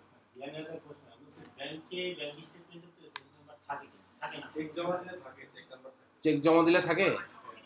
আচ্ছা আমি পার্সোনালি লেনদেন করছি তো আমি এটা খেয়াল করি নাই, থাকলে দিবেন, অসুবিধা নেই। থাকলে কি হবে জানেন, ওই চেক নাম্বারের তো ডেসক্রিপশন বা পাশে একটা থাকবে, ওটা আর একটা কলাম করে নেবেন। হুম, হ্যাঁ নিশ্চয়ই প্রত্যেকটা ট্রানজাকশন এগেইনস্টে আপনার ওদের তো হয়তো চেকে হয় না, আমাদের দেশে যেমন চেকে দেওয়া হয়, ওরা ট্রান্সফার করে দেয়, ওদের বিভিন্ন এজন্য নাই। ঠিক আছে, যদি চেক নাম্বার থাকে আপনি বসাবেন, নো প্রবলেম। এখন এই যে এখানে আসেন, আচ্ছা এইটার ইনফরমেশন আমাদের নেওয়া শেষ, এটা আমরা বন্ধ করি, এটা একটু বড় করি। হ্যাঁ, এখন আমরা ফরম্যাটিং আছে, রিকনসিলিয়েশন এখন যাইনি।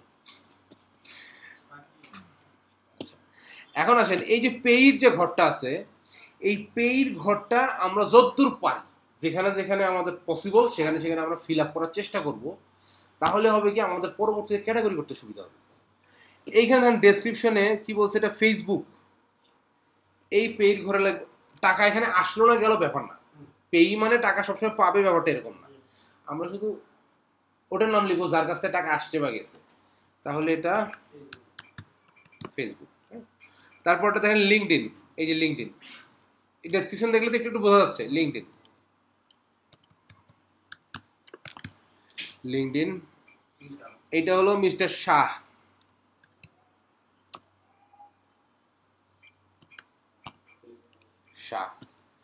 তারপর এই যে পেপাল পেমেন্ট যে আছে, হ্যাঁ এই পেপাল পেমেন্টে আপনার পেই হওয়ার কথা ছিল কি পেপাল, কিন্তু এখানে একটা জিনিস খেয়াল করেন, এখানে বলছে direct debit PayPal payment.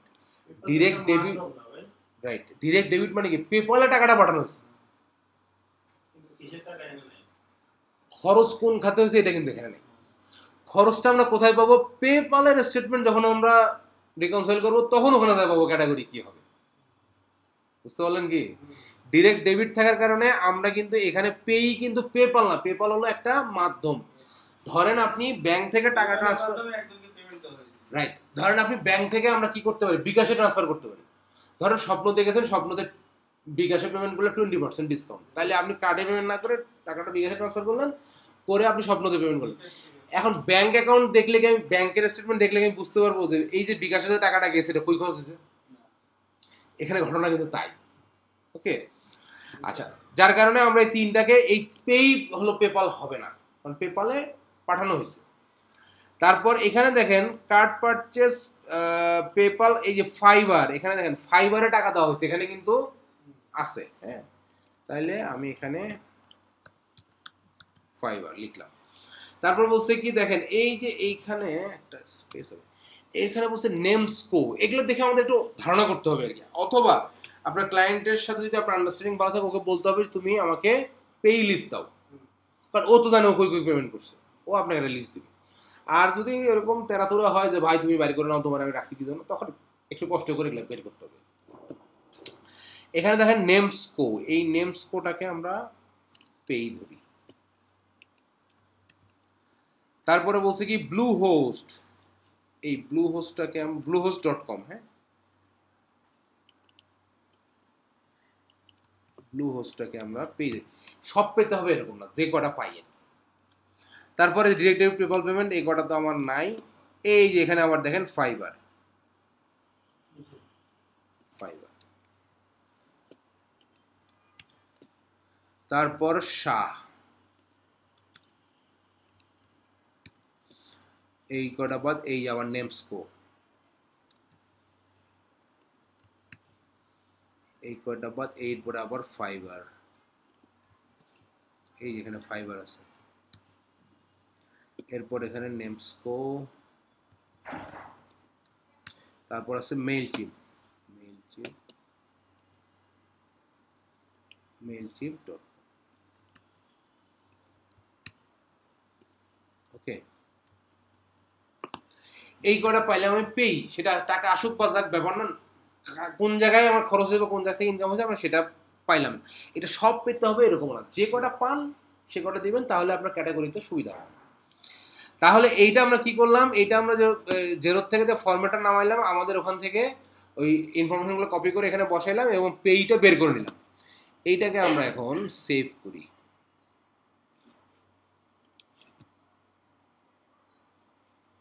Desktop, metro bank statement ফেব্রুয়ারি 2020, এটাকে আমি ডেস্কটপে সেভ করি।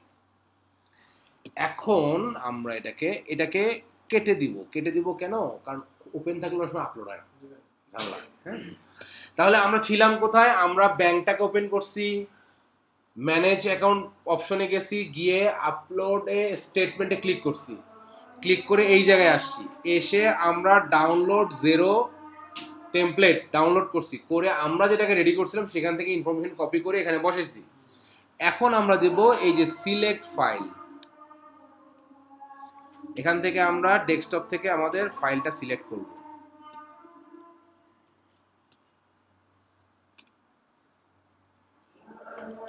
এই যে মেট্রো ব্যাংক স্টেটমেন্ট, এটা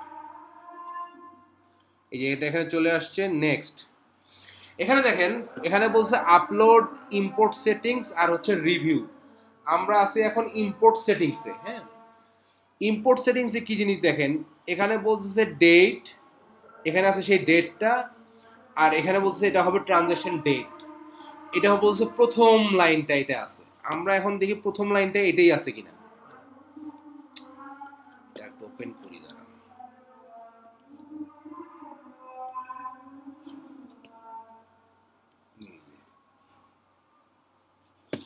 ডেট 5 ফেব্রুয়ারি, প্রথম লাইনটা কি ছিল ডেট, আর ওটা কি হবে যেটা ট্রানজাকশন ডেট, তাই না, ট্রানজাকশন ডেট 5 ফেব্রুয়ারি, প্রথমটা এটা ঠিক আছে। তারপরে দেখেন অ্যামাউন্টের ঘর, ওই যে কলামগুলো আছে, কলামের প্রথমটা বলতেছে অ্যামাউন্টের ঘর আছে কি -39.72, মাইনাস অ্যামাউন্টের ঘর -39.72। এখানে কি জিনিস থাকবে, এখানে থাকবে হচ্ছে ট্রানজাকশন অ্যামাউন্ট। তারপরে থাকবে পেই, প্রথমটা আছে ফেসবুক, এখানে কি থাকবে, এটা পেই। তারপর আছে ডেসক্রিপশন, প্রথমটাতে ডেসক্রিপশন কি আছে এটা থাকবে ডেসক্রিপশন, রেফারেন্স কিছু নাই কারণ আমরা রেফারেন্স তো কিছু দেই নি, হ্যাঁ বলতেছে যে নো ফিল্ড আর চেক নাম্বারে নো ফিল্ড। তার মানে আমরা যদি আমাদের সব ঠিক আছে কিনা এইটা দেখার জন্য আমরা এইভাবে দুটো একটা চেক করে নিব, প্রথম লাইনটা ঠিক আছে কিনা। তারপরে ধরেন এই যে নিচের দিকে আসেন, এই যে নেক্সট নেক্সট করেন, নেক্সট করলে দেখেন এই যে এখানে 7 তারিখেরটা চলে আসছে, 7 তারিখের এইটা হলো ডেসক্রিপশন, এইটা হলো অ্যামাউন্ট, আর এই এখানে নেক্সট করলে দেখেন এই যে এটা হলো কয় নাম্বার 4 of 31, 4 4 নাম্বারে গিয়ে দেখবো এটা আছে কিনা -2.44, 1 2 3 4 4 নাম্বারে -2.44 এরকম চেক করে নিব। এখন এইটা তো করলাম, এটা তো একটা চেকিং পয়েন্ট। আর একটা চেকিং পয়েন্ট কি, এই যে অ্যামাউন্টটা আছে না আমার এক্সেলে বা সিএসবিতে আমরা যেটা করছি অ্যামাউন্টটা, এই অ্যামাউন্টটার আমরা ক্লোজিং ব্যালেন্সে যাব।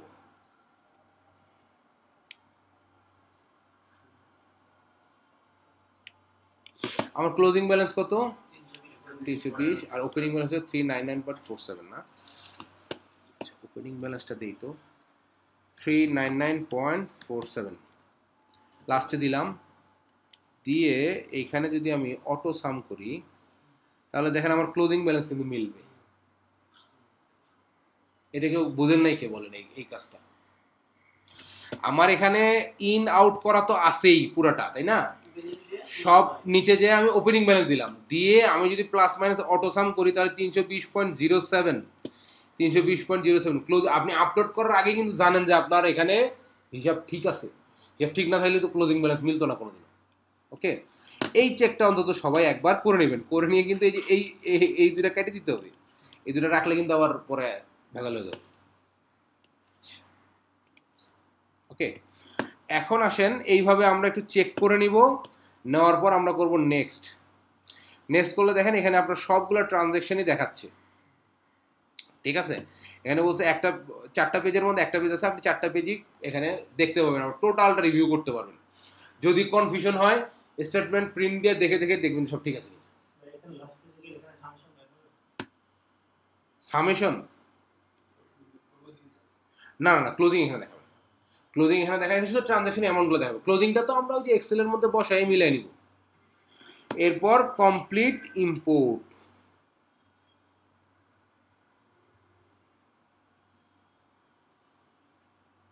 দেখেন এখন এটা আমরা কি করলাম, আমাদের আগে ছিল নিজের খাতা, এখন আমরা ব্যাংকের খাতাটা হ্যাঁ ভুলভাল এন্ট্রি যা আছে সেটা তো আছে আমার খাতায়, ব্যাংকের স্টেটমেন্ট তার ভুল এন্ট্রি নেই। না না না, এখানে দুইটা আলাদা আলাদা আপলোড হয়েছে, দেখেন আপনাকে দেখেন, একটা হলো chart of account, chart of অ্যাকাউন্টে কিন্তু এটা আপলোড হয়নি, এটা তো আমরা আপলোড করলাম ব্যাংক স্টেটমেন্ট। আমার খাতা আমি ভুলভাল করছি, কিন্তু আমি পাশের অপশনে দেখি করলাম ব্যাংক স্টেটমেন্ট আপলোড করলাম। এখন এই দুটো পাশাপাশি মিলাবো, ব্যাংক স্টেটমেন্ট ঠিকই আছে, বুঝেন নাই?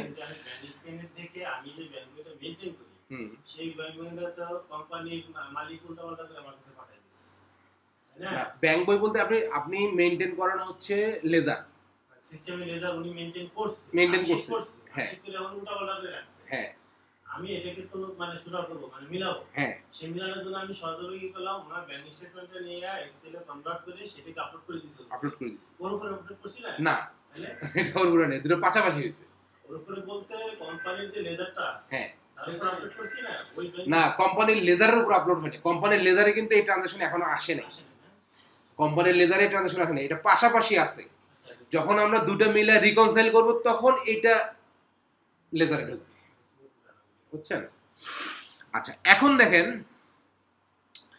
এই যে আপলোড করার পরে এখানে দেখেন কয়টা জিনিস আছে, একটাকে বলতেছে স্টেটমেন্ট ব্যালেন্স, আর একটা বলতেছে ব্যালেন্স ইন জিরো। ওকে, একটা হলো স্টেটমেন্ট ব্যালেন্স আর একটা হচ্ছে ব্যালেন্স ইন জিরো। আচ্ছা, আর একটাকে বলতেছে এখানে দেখেন ব্যাংক স্টেটমেন্ট আর অ্যাকাউন্ট ট্রানজ্যাকশন। এই যে ব্যাংক স্টেটমেন্টে আমরা আসবো, এই ব্যাংক স্টেটমেন্টটাই হবে হচ্ছে এই দেখেন এখানে ব্যাংক স্টেটমেন্টে আপলোড করছি, সেটাই হলো এখানে। এখানে কিন্তু আপনার যদি লেজারে 100 ট্রানজাকশন আছে সেটা কিন্তু এখানে নাই, এটা শুধু এই যে ব্যাংক স্টেটমেন্ট দেখেন। আর এই যে অ্যাকাউন্ট ট্রানজ্যাকশন এইখানে থাকবে আপনার যত ভুলভাল যা এন্ট্রি সব থাকবে এখানে। এখানে আমার একটা এন্ট্রি কেন আছে, ওই শুধু ওপেনিং ব্যালেন্স দিছি, এছাড়া কিন্তু আর কিছু করি নাই। ওকে, এখন এখানে যেটা করতে হবে, এই ওপেনিং ব্যালেন্সটাকে আমার আগে একটু ওপেন করে নিতে হবে। এটা সিস্টেম, এটা খালি মনে রাখবে। ওপেনিং ব্যালেন্সটাকে নিয়ে এই অপশন থেকে আমি করব কি, মার্ক অ্যাজ রিকনসাইল। আমি ওপেনিং ব্যালেন্সটাকে আগে আমি রিকনসাইল করে ফেলব। কোথায়? স্টেটমেন্ট ব্যালেন্সে, সরি ব্যাংক অ্যাকাউন্টে, ব্যাংক ব্যালেন্সে না, আমার যে ইয়াতে, এটাকে রিকনসাইল করে ফেলবো। কেন বলেন তো? আমি যতগুলো ট্রানজ্যাকশন ব্যাংকের আপলোড করছি সেখানে কিন্তু ওপেনিং ব্যালেন্স আমি দেই নাই, তার মানে ওপেনিং ব্যালেন্সটা আমার কিন্তু ওখানে থাকতে হবে। এই কারণে এই যে অ্যাকাউন্ট ট্রানজ্যাকশনে আমি কিন্তু এটাকে আগে রিকনসাইল করে ফেললাম। এইটা আমি রিকনসাইল করা মাত্রই দেখেন ব্যাংক স্টেটমেন্টে এটা চলে আসবে অটোমেটিক্যালি। এই যে দেখেন ওপেনিং ব্যালেন্স কিন্তু রিকনসাইল এখানে চলে আসছে।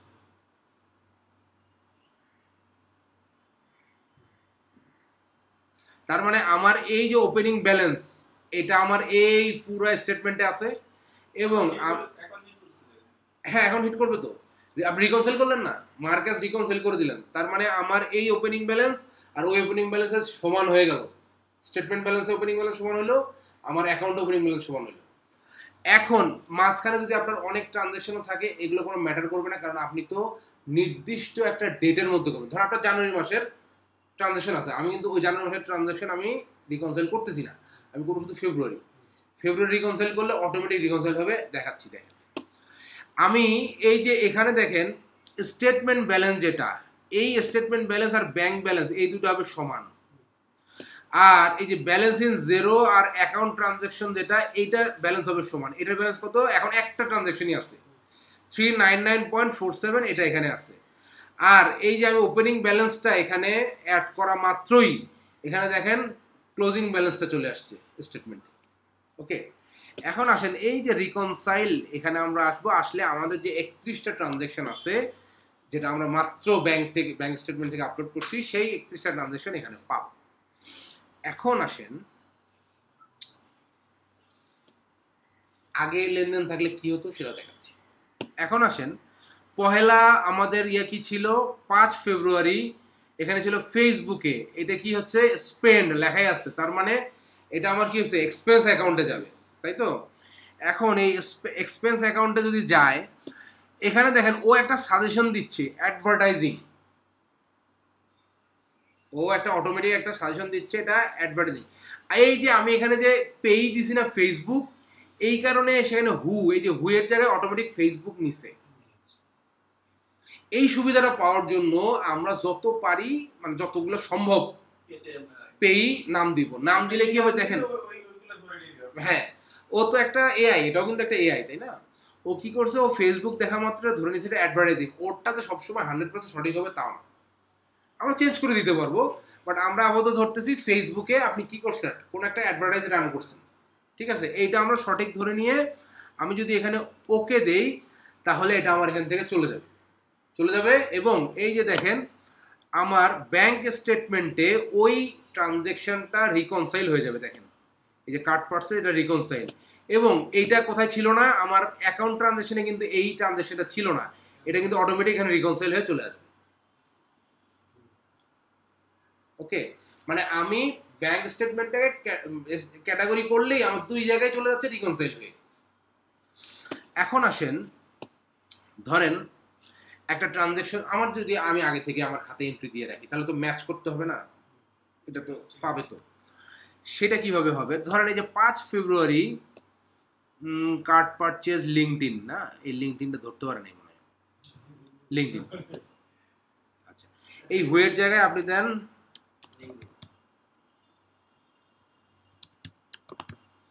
লিঙ্কডইনে দিয়ে যে নিউ কন্টাক্টে ক্লিক করলে এটা এখানে হয়ে যাবে। হ্যাঁ, লিঙ্কডইনে নিউ কন্টাক্টে ক্লিক করলে জাস্ট এখানে নেওয়ার জন্য পারমিট দেয় নাকি অটো সেটআপ করে? অটো তো অবশ্যই না, অটো হয়ে যায়, কন্টাক্টে অ্যাড হয়ে যায় এটা অটোমেটিক। হ্যাঁ, আচ্ছা, এরপরে দেখেন এটা ওয়ার্ড বলতেছে যে এটা কোন চার্ট অফ অ্যাকাউন্টে যাবে। তো লিঙ্কডইনে আমরা নর্মালি কি করি, সাবস্ক্রিপশন নেই। লিঙ্কডইনে কিন্তু আসলে সাবস্ক্রিপশন নিতে হয় সব কিছু। তো আমরা দেখি এখানে সাবস্ক্রিপশন নামে কিছু আছে কিনা, আছে। এটা আমি ওকে দিব। আচ্ছা এটা ওকে দিলাম, তাহলে আমার এটা দুই জায়গায় চলে গেল, রিকনসাইল। এখন আসলে এই যে মিস্টার শাহ এই কত 6 ফেব্রুয়ারিতে আমাকে 800 টাকা দিছে, রিসিভ করছি। হ্যাঁ, এখন আমি আমার ধরেন এটা যদি আমি করি রিসিভ মানি, আমার ব্যাংক কোনটা, মেট্রো, এটাতে করছিলাম না এটাতে করছিলাম, ভুলে গেছি, উপরেটাতে। আচ্ছা নেক্সট যাই, এইটা আমি পাইছিলাম কার কাছ থেকে, শাহ, ফ্রম শাহ। এটা হবে 6 ফেব্রুয়ারি 2020 ডেটে। তাহলে আমরা 2020-এ যাই, 2020 ফেব্রুয়ারি, ওকে, 6 ফেব্রুয়ারি 2020।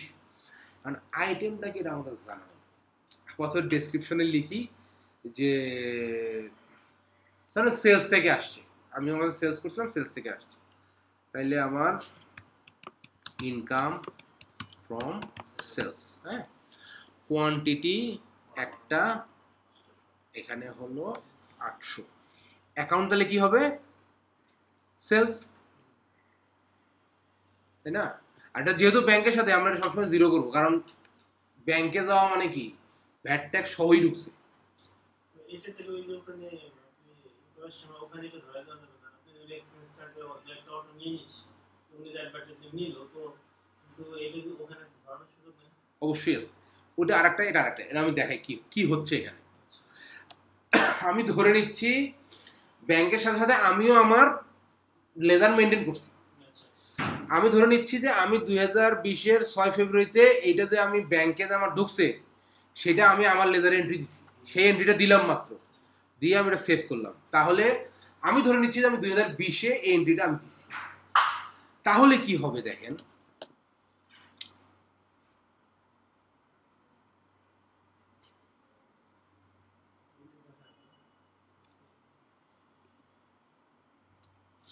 তাহলে দেখেন এখানে এটাকে আল্লাহ ম্যাচ করবে, ম্যাচ। আপনারা যখন কাজ করবেন তখন ম্যাক্সিমামই ম্যাচ করবে, কারণ আপনারা তো একটা লেজার মেনটেন করেই আসবেন। এই যে ব্যাংকে দেখেন, এই যে 6 তারিখে, এখানে আর কিছু বলাই লাগতেছে না, মিস্টার শাহের নামে একদম ইনকাম দেখেন, এই যে রিসিভ 800 টাকা, একদম ম্যাচ করে গেছে। এইটা যদি খালি এখানে আর কোনো ক্যাটাগরি করতে হবে না, কারণ আপনি তো ইনকাম দেখাই, আপনার 200 যে সেলস ছিল চার্ট অফ অ্যাকাউন্ট, ওইটাকে ইনকাম দেখাই তো আপনি এন্ট্রি দিচ্ছেন, সেইটা এখন খালি জাস্ট ব্যাংক স্টেটমেন্ট আপলোড দেওয়া মাত্র এটা ম্যাচ করে গেল। আমি খালি মাঝখানে ওকে বাটনটা চাপ দিলেই ম্যাচ, তখন ক্যাটাগরি করে দিত। এখন মিস্টার শাহের আরেকটা আছে না, ওইটা দেখি দাঁড়ান, এই যে এটা, ঠিক আছে, এইটা ধরেন আপনি এন্ট্রি দেন নেই, তাহলে কি করবেন, এখানে হু হবে শাহ, একটু আগে শাহকে এন্ট্রি দিচ্ছি তো ওই জন্য শাহ এখানে আছে, শাহ। ওয়াট হবে ধরেন 200, সেলস থেকেই পাইছি, তাহলে আপনি এটাকে এখন খালি ওকে করলেই রিকনসাইল হয়ে দুই জায়গায় চলে যাবে। তাহলে আমি যেটা দেখাইলাম যে ম্যাচ করলো না গ্রিন কালার হয়ে, ম্যাক্সিমাম পাবেন এইটা। কারণ কি, কারণ আপনি তো আর আপনার লেজারটা একেবারেই ফাঁকা রাখবেন না, কিছু না কিছু তো আপনি এন্ট্রি দিবেনই। তো যখন দিবেন ব্যাংকের সাথে ম্যাচ করবে না, ম্যাচ করবে, আপনি খালি ওকে দিবেন যে হ্যাঁ ঠিক আছে কিনা, ও হ্যাঁ ঠিক আছে। কোনোটাই তো ম্যাচ করে নাই, কারণ এগুলো তো নাই, এগুলো এন্ট্রি তো একটাও নাই, ওই জন্য ম্যাচ করতেছে না। ভুল এন্ট্রি হলে এখানে শো করবে না, কারণ ভুল এন্ট্রি তো আপনার ম্যাচই করবে, মানে ওই এন্ট্রি তো এর মধ্যে নাই, ভুল এন্ট্রি এখানে শোই করবে না, শুধুমাত্র ম্যাচ করলেই শো করবে। শুধুমাত্র ম্যাচ অ্যামাউন্ট ম্যাচ করলে শো করবে, এবং অ্যামাউন্টের সাথে পেই যেটা আছে না, এই দুইটা ম্যাচ করলেই শুধুমাত্র শো করবে, ম্যাচ না করলে এখানে শোই করবে না। ওইটা যখন আপনি রিকনসাইল করবেন ওটা বাদ দিয়ে রিকনসাইল হবে, ঠিক আছে?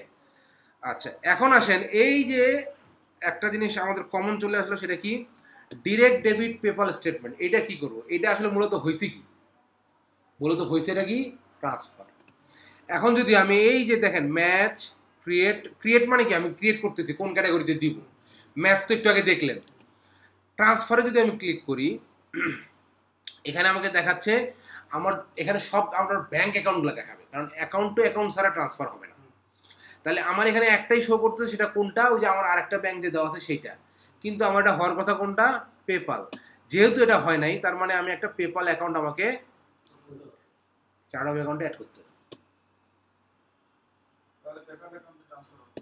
হ্যাঁ, অ্যাড করতে আর কতক্ষণ লাগবে দেখেন।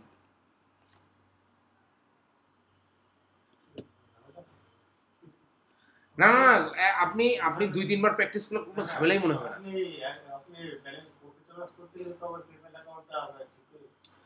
তা তো করতেই হবে, আপনার যে কটা ব্যাংক অ্যাকাউন্ট আছে সবগুলো করতে হবে না, তো পেপালটাকে আপনি একটা ব্যাংক অ্যাকাউন্টে মনে করতে হবে। ব্যাংক ফিট, এটার নাম দিলাম আমি সরাসরি পেপাল। অ্যাকাউন্ট নেম এই পেপাল, ধরেন 6789। Account type others, account number ধরেন একটা দিয়ে দিলাম। অ্যাকাউন্ট কোড এটা দিব 102, 100 একটা দিছি, 101 দিছি, একটা দিছি, 1002 দিয়ে আমি অ্যাড করলাম। ওকে, পেপালে এটা আমার ব্যালেন্স আপাতত দরকার নেই, কারণ এটা ট্রান্সফার হচ্ছে। আমি যদি এখন এটাকে একটু রিফ্রেশ দেই, পেজটাকে রিলোড দিলাম, হিসেবে তো আসা উচিত। এখন যদি আমি ট্রান্সফার করি, এখন দেখেন পেপাল আর দুইটা অ্যাকাউন্টই দেখাচ্ছে, তাহলে আমার একটা পেপাল হবে। পেপাল হয়ে রেফারেন্স ধরেন আমি একটা দিলাম, ধরেন একটা ট্রান্সফার আইডি একটা দিয়ে দিলাম, হ্যাঁ, রেফারেন্স। ওকে, এখন যদি আমি এই ট্রান্সফার পেপালে সিলেক্ট, আমি ওকে করি, অটোমেটিক ট্রান্সফারে চলে গেছে। মানে আপনার ব্যাংক থেকে টাকা কমে যাবে, পেপালে টাকা পেয়ে যাবে অটোমেটিক। হ্যাঁ দেখেন না, এই যে দেখেন পেপাল পেপাল পেপাল কই, পেপালে 2 টাকা 40 পয়সা চলে আসছে না, ট্রান্সফার দিচ্ছেন তো, খালি আপনার এখান থেকে কমবে, ওখানে পারবে। ওকে, এরপরে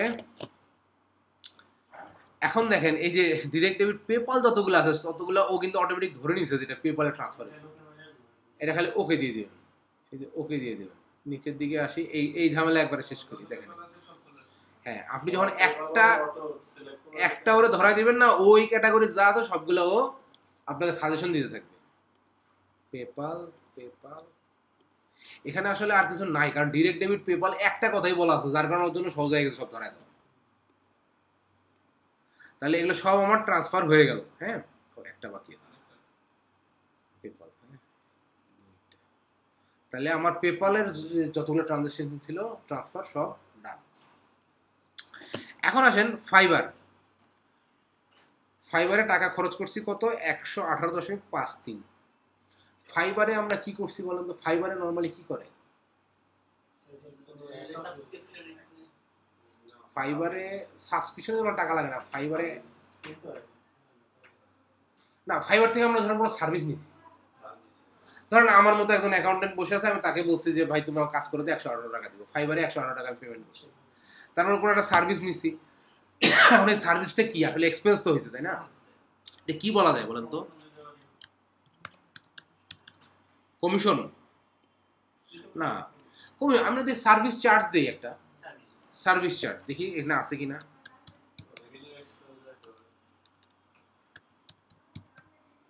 সার্ভিস চার্জ নাই। সার্ভিস চার্জটা কি করতে হবে?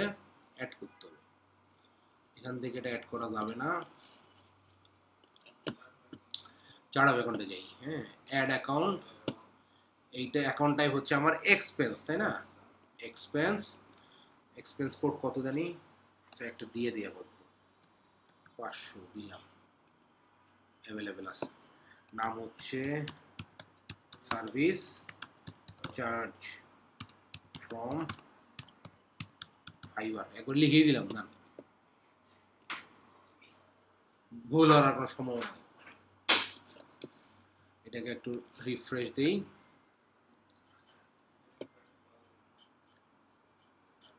পেজটাকে রিফ্রেশ না দিলে মাঝে মাঝে ও ধরতে পারে না, মানে আগের রিলোড থাকে তো।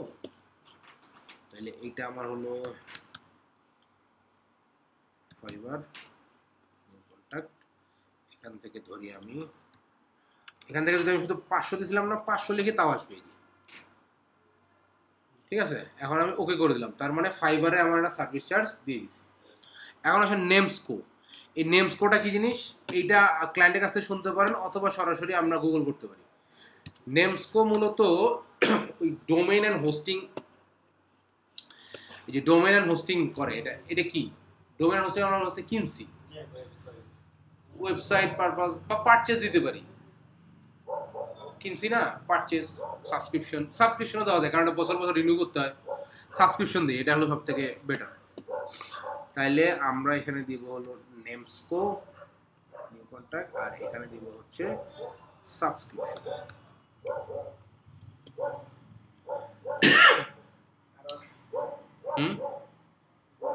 এই যে ফাইবারটাও ধরে ফেলছে, হ্যাঁ ওকে, নেমস্কোটাও ধরে ফেলছে, ওকে, ফাইবারটা ধরে ফেলছে, ওকে, নেমস্কো ধরে ফেলছে, ওকে।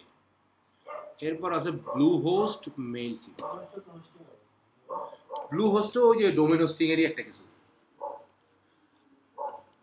যেগুলো আমরা নর্মালি যদি বুঝতে না পারি গুগল করলেই বোঝা যাবে। WordPress plus web hosting, domain, WordPress provider, এটাও সাবস্ক্রিপশন। কারণ এগুলো সাবস্ক্রিপশন কেন দিচ্ছি বলো তো, পারচেস কেন দিচ্ছি না, কারণ এটা এক বছর প্রতি বছর কিন্তু এটা রিনিউ করতে হচ্ছে। তাহলে এটা ব্লু হোস্ট আর এটা হচ্ছে সাবস্ক্রিপশন, ওকে। এরপর আসেন মেইলচিম্প, মেইলচিম্পও সেম, ওই যে ইমেল সাবস্ক্রিপশন করতে হয়।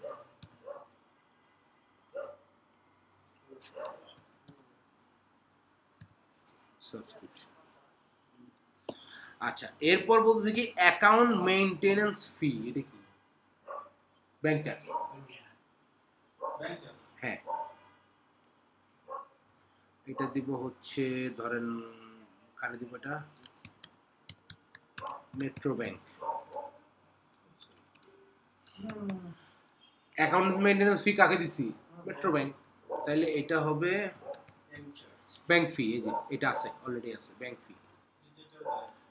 ট্রানজ্যাকশন চার্জ সেম, এইটাও ধরেন আমি দিলাম হচ্ছে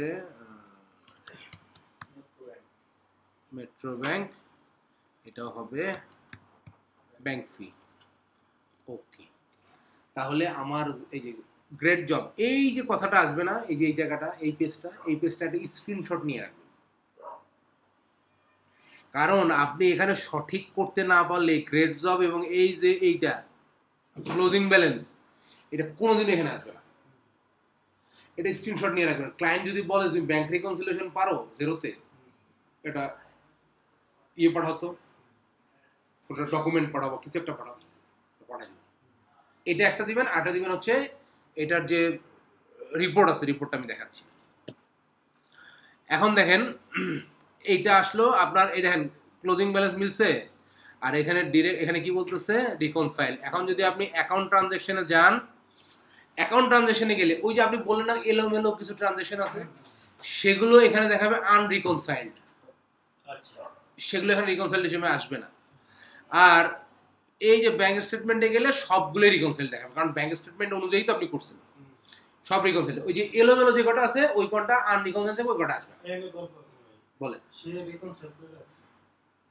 রিকনসাইল আগে করে রাখছে, হ্যাঁ।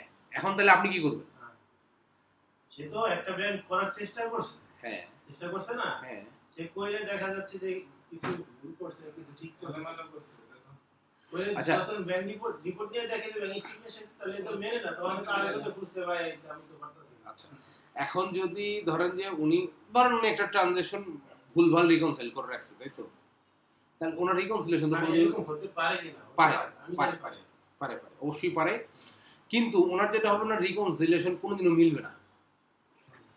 মিলবে না, তাহলে আমাকে না মিলে তো দেবে।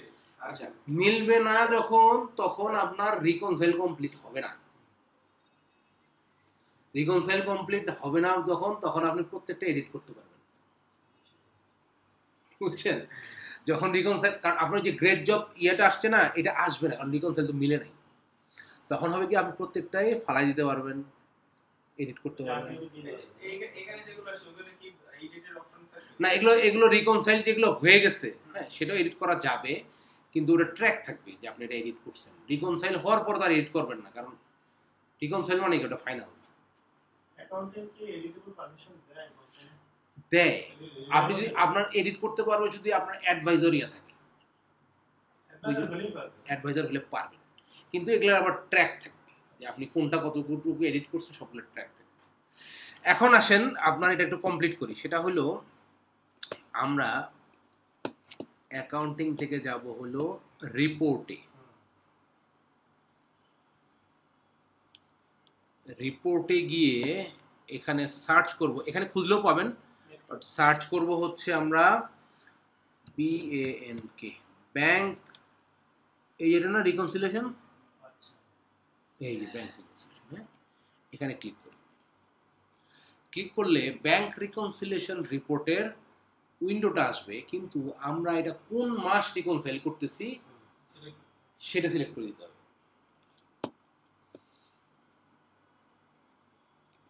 এইটা হলো আমার 2025, যা যাইতে হবে আমার 2020 সালে, না 20 ফেব্রুয়ারির 1 তারিখ থেকে আবার হলো 20 ফেব্রুয়ারি 29 তারিখ। এরপর ব্যাংকের নাম কি, এই যে মেট্রো ব্যাংক, ঠিক আছে। এরপর বলছে কি ব্যাংক স্টেটমেন্টের এন্ডিং ব্যালেন্স লিখতে হবে আপনাকে এখানে 320.07। এখন করতে হবে এখানে আপডেট। এখানে দেখেন সবগুলাতেই আপনার ক্লোজিং ব্যালেন্স শো করবে, সব স্টেটমেন্টে ক্লোজিং ব্যালেন্স শো করবে। এইটাকে যেটা করতে হবে, এইটাকে আপনি করবেন এক্সপোর্ট, এই যে দেখেন এক্সপোর্ট, এই এক্সপোর্ট করবেন আপনি পিডিএফও করতে পারবেন, এক্সেলও করতে পারবেন, ঠিক আছে। আপনি করবেন পিডিএফ। পিডিএফ করবেন হচ্ছে কিসের জন্য, যদি কখনো ক্লায়েন্ট আপনাকে বলে ভাই আপনি যে ব্যাংক রিকনসাইল করছেন একটা স্টেটমেন্ট দেন তো, এটা রিপোর্ট দেন, এইটা টাচ করে পাঠাই দেবেন, তাহলে আপনার রিপোর্টও ক্লিয়ার। এটা ক্লোজিং ব্যালেন্স এতগুলো দেখাচ্ছে, দেখেন কেন দেখাচ্ছে। এখানে বলছে ব্যালেন্স ইন জিরো, ওই যে ট্রানজ্যাকশন সেটার ক্লোজিং ব্যালেন্স কত, 320.07। তারপর দেখাচ্ছে কি statement balance calculated 320.07। Statement balance মানে কি, আপনার ব্যাংক স্টেটমেন্ট যেটা আপলোড করছিলাম সেটার ব্যালেন্স ওইটাই। তারপর বলছে কি ব্যাংক স্টেটমেন্টের এন্ডিং ব্যালেন্স, ব্যাংক স্টেটমেন্টের এন্ডিং ব্যালেন্স কত, এটাই। তারপরে এখানে আর কি আছে, এই যে 29 ফেব্রুয়ারিতে ব্যালেন্স কত হবে, এন্ডিং ব্যালেন্স, ঠিক আছে। তারপর বলছে 29 ফেব্রুয়ারিতে স্টেটমেন্ট ব্যালেন্স ক্যালকুলেটর এত, মানে ও যতগুলা ক্যালকুলেশন করবে সবগুলার ব্যালেন্সই এন্ডিং ব্যালেন্স আসবে। যদি আমি ভুল দিতাম কি আসতে পারে, কোথায় না ভুল দিলে এটা আসবে না, ভুল দিলে তখন বলবো রং, সঠিকটা বসান। আবার কুইক বুকে যখন দেখাবো দেখবেন কুইক বুকে ব্যালেন্স হয়ে যাবে জিরো। কুইক বুকে জিরো ব্যালেন্স মানে সব মিলছে, বুঝছেন। এখন আসেন, এখন আপনাদের মনে যত প্রশ্ন, এই যত প্রশ্নগুলার সমাধানের জন্য একটা কাজ আপনাদেরকে করতে হবে, সেটা হলো আমি এই স্টেটমেন্টটা দিচ্ছি, আপনি এই স্টেটমেন্টটা এই ভিডিওটা ছাড়বেন, ভিডিওটা ছেড়ে যদি 3 দিন লাগে 3 দিন, 7 দিন লাগে 7 দিন, 10 মিনিট 15 মিনিট যতটুক পারেন দেখে ওইটুকু কাজ করবেন, ওইটুকু কাজ করে এই দেখেই করবেন, দেখে একদম ভিডিও দেখে কি করলাম না করলাম এইভাবে করে আপনি এটা কমপ্লিট করবেন। এটা কমপ্লিট করে আপনাদের তো তখন কুইক বুকের ক্লাস শুরু হয়ে যাবে, বাট আপনি এটা করবেন। এইটা করে আমাকে বলবেন যে এটা কমপ্লিট হয়েছে, ওকে। কমপ্লিট হলে পরে আমি আরো 4-5টা আপনাদেরকে ব্যাংক স্টেটমেন্ট দেবো, চেহারা ডিফারেন্ট, বেসিক যদি আপনার ঠিক থাকে, ইন আউট কলাম 1 কলাম 5 থাকুক না কেন, আমি তো কি করবো এটা তো আমি জানি, ডেবিট ক্রেডিট কি করবো, তার ডেসক্রিপশন উপরে নিচে না থাকে, পাশাপাশি থাকলে আমি কি করবো এটা আমি জানি, সব এক লাইনে নিয়ে আসতে হবে। তো এরকম বিভিন্ন চেহারা, যেমন আমি একটা আমেরিকান ব্যাংকের একটা ইয়ে দেবো, এটা কিন্তু একদম রিয়েল লাইফ কাজ। ওইটাতে কি হয়, এখানে যেমন আপনার ইন আউট পর আছে, ওখানে থাকে প্রথমে থাকে ইন, তারপর থেকে আউট, মানে প্রথমে থাকে হচ্ছে আপনার ইনকাম, তারপর থাকে এক্সপেন্স নিচে। না, ডেট ওয়াইজ থাকে, বাট ইনকাম গুলো থাকে উপরে। ইনকাম এক্সপেন্স ডেট ওয়াইজ না, ডেট ওয়াইজই থাকে, ইনকাম গুলো ডেট ওয়াইজ, এক্সপেন্স গুলো ডেট ওয়াইজ। প্রথমে ধরেন 60টা এন্ট্রি সব হচ্ছে ইনকাম, তারপর লেখা থাকে এক্সপেন্স, এক্সপেন্সের ধরে 30টা এন্ট্রি সব হচ্ছে এক্সপেন্স, এরকম থাকে। ক্যালিফার্ড ব্যালেন্স কিভাবে ওই পাশাপাশি হয়, পাশাপাশি ওরা করে দেয়, ওদের স্টেটমেন্ট ওইভাবেই দেয়। দেখেন আমি দিয়ে দেবো আপনাদেরকে, কিন্তু তার আগে ওইগুলো পাওয়ার আগে আপনারা এটা একটু কষ্ট করে কমপ্লিট করেন। এইটা পেরোল আপনারা কমপ্লিট করছেন? না, পেরোলেও একটা কি স্লিপ দেয় আছে, পে স্লিপ আরো আছে, আপনারা ক্লাস তো করতে থাকবেন, পেরোল কমপ্লিট করেন, যে পেরোল আরো কটা দেন, দিয়ে দিব নাকি এখন দিব বলেন? না না, এই জায়গা আমার একটু জানার ছিল। বলেন।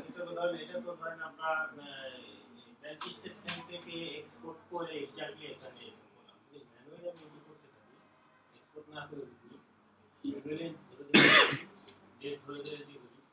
ম্যানুয়ালি ডেট ধরে এন্ট্রি, না না, এত কষ্ট আপনি কেন করবেন? সেটা কি পাল্টা আলোচনা হবে, কেন করবো এটা আনসার আছে না, করলে করতে পারেন, কোনো সমস্যা নাই, কিন্তু আপনি ম্যানুয়ালি এন্ট্রি যে করবেন, এই এন্ট্রিটা হবে কোথায়? হবে আপনার লেজারে। ব্যাংক স্টেটমেন্ট কিন্তু আপনাকে আপলোড করাই লাগবে, আপলোড করি, প্রিন্ট করি, যা করি আমি সামনে নিয়ে বসি, কোনো সমস্যা নেই। আপনি যেটা করতে যাচ্ছেন কোনো সমস্যা নেই, করতে হবে। ওকে, মানে এতক্ষণ যা করলাম মনে হচ্ছে এটা সাথে অনেক সুবিধা হবে। না না, এটা করতে যায়, দেখেন না, ওইটার কাজে অনেক ভেজাল হবে।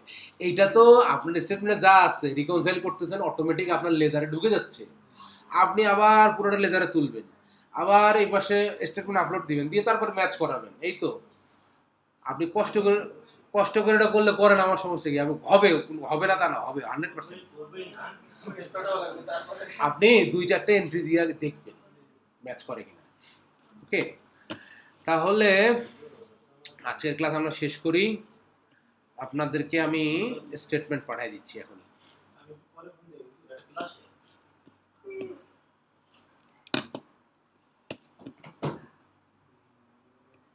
আচ্ছা, এই যে আমি দুটো জিনিসই আপনাকে দিচ্ছি, হ্যাঁ, একটা হলো ওই যে পিডিএফটা, আর একটা হলো এখানে আমার সিএসবিতে কনভার্ট করা আছে। আপনি চাইলে কোনো কিছু না দেখে আপলোড করে দিতে পারেন, তাইলে আপনার কোনো কিছু শেখা হবে না।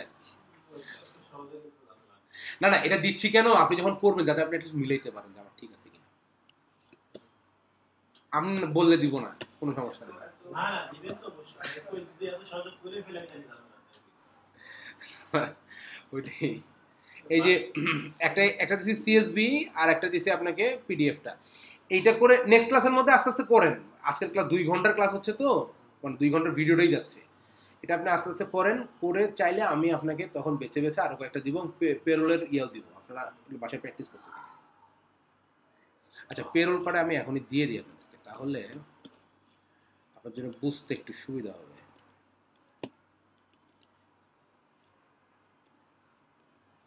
ইউকেটা দিছি তো, আর একটা দিই, এটা হলো ক্যানাডার। ক্লাসে আছে, ক্লাসে আছে। এইটা হচ্ছে কানাডার, বুঝছেন, কানাডার গভর্নমেন্টের, একদম কানাডার গভর্নমেন্টের পে স্লিপ। কোনো পার্থক্য নাই, ইনফরমেশন এক। এইটা দেখে আপনাকে মাথাটা নষ্ট করেন, তারপর আমি এটা বুঝাই দেব। বেসিক সেম, কিন্তু কানাডার গভর্নমেন্টের ট্যাক্সের কতগুলা খাত আছে, কি আছে আপনি খালি দেখেন না, মাথা নষ্ট হয়ে যাবে। এবং আপনাকে আমি ইয়েটাও দিছি, কিন্তু ওই যে কি বলে এটা, আপনার ইউকেটটা দেখে যে আমি একটা এক্সেলে জার্নাল করছিলাম না, এখানে আমি জার্নালটা আপনাকে দিয়ে দিচ্ছি কানাডারটা। আপনি জার্নালটা দেখে দেখে যদি করা দরকার নেই, জার্নালটা দেখে দেখে যদি পেসিটটা মিলে দিতে পারেন যে এটা কেন এখানে আসছে, ডেবিট হচ্ছে কেন, ক্রেডিট হচ্ছে কেন, ওই ভিডিওর আলোকে, তাহলে বুঝবেন যে আপনার পেরোল বুঝে গেছেন। আপনি পেরোল আর ব্যাংক রিকনসিলিয়েশন যদি খালি জানেন, আপনার অন্য কিছু আর জানার দরকার নেই, যে কোনো সফটওয়্যারই। হ্যাঁ, না ধরেন কি ফাইবার আপওয়ার্কে অনেকে দেখবেন যে সে সব পারে, অনেক কিছু দেয়, হ্যাঁ, এগুলো লোকজন বিদেশিরা খোঁজে কম। বিদেশিরা খোঁজে হচ্ছে একটা দুটো জিনিস যে দেয়, যে ভাই আমি পেরোল এক্সপার্ট, পেরোল অ্যাকাউন্টিং আমাকে দিয়ে করতে পারো। এর দেখুন পেরোল লোক খালি খুঁজতেছে। এ যে বলবো আমি ব্যাংক রিকনসিলিয়েশন এক্সপার্ট, আমি ব্যাংক, তাই দেখুন শুধু ব্যাংক রিকনসিলিয়েশন লোক খুঁজতেছে, বাট আমি একদম সব জানি এরকম লোক কম খুঁজে, লোক বুঝছেন? তো আপনি যদি পেরোল আর ব্যাংক রিকনসিলিয়েশন দিয়ে ঠিক মতো মার্কেটিংটা করতে পারেন, আপনার অন্য কিছু লাগবেই না। আর ব্যাংক রিকনসিলিয়েশনে আমরা যদি ব্যাংক রিকনসিলিয়েশন না করালেও শুধু ফাইল কনভার্ট করে নিলেও 30 টাকা দেবে, বা 30 টাকা মানে $30।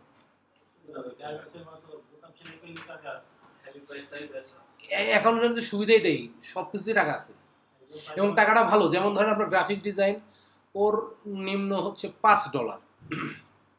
তো অনেকে হয় কি নতুন পোলাপান $5 দিয়ে ট্রাই করে দেখে ভালো করে কিনা, দুইটা একটা ট্রাই করতে করতে কম দামে এটা ভালো পায়।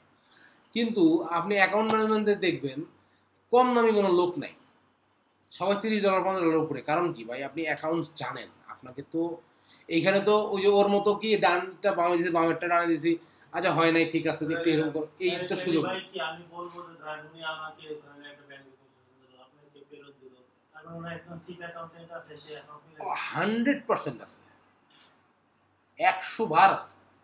এবং আমি আরেকটা জিনিস বলে রাখি, এই ফাইবার আপওয়ার্কের যত প্রজেক্ট দেখেন না, এটা ওটা দেয়, এটা মেইন কোম্পানি বা মেইন মালিক আপনাকে কোনোদিন দেয় না, এগুলো দেয় সব অ্যাকাউন্টিং ফার্ম। আমার ডিরেক্ট স্টুডেন্ট আছে কানাডা থেকে, উনি ভদ্রমহিলা, উনি আমার কাছে মানে বলতে গেলে এরকমই, আমার কাছে মানে কুইক বুক শিখে ওনার একটা অ্যাকাউন্টিং ফার্মে জব হয়েছে। ভদ্রমহিলা খুব খুশি এখন। উনি ওনার কাছ থেকে শোনা ইনফরমেশন, মানুষ সরাসরি আসছে ওখানে শোনা ইনফরমেশন, ক্যানাডিয়ানরা ইউএসএর লোকজন এত অলস, ওরা মানে বলতে গেলে কথার কথা বলতেছি, এরকম মোড়ে মোড়ে অ্যাকাউন্টিং ফার্ম আছে, ওরা করে করতে ফাইলটা ওখানে দিয়ে আসে। এই অ্যাকাউন্টিং ফার্ম খুলছে কয়জন, 2জন 3জন মিলে। এরা কি করে, এরা পার্মানেন্ট লোক নেয় না, কারণ পার্মানেন্ট লোক নিলে মিনিমাম $2,500 থেকে $3,000 রেখে বেতন দিতে হবে মাসে। এরা কি করে, তখন আপওয়ার্ক ফাইবারে খোঁজে, ভাই এটা করে দাও ওটা, এইখান থেকে নিয়ে এরা 2জন তো অ্যাকাউন্টেন্ট আপলোড করে দিল। এবং এটা যে কি পরিমাণ টাকা নেয়, আপনাকে $30 দিয়ে করাবে, ও নিবে $300। কারণ আমাদের জন্য $3 মেলা আর কি, সেটাই।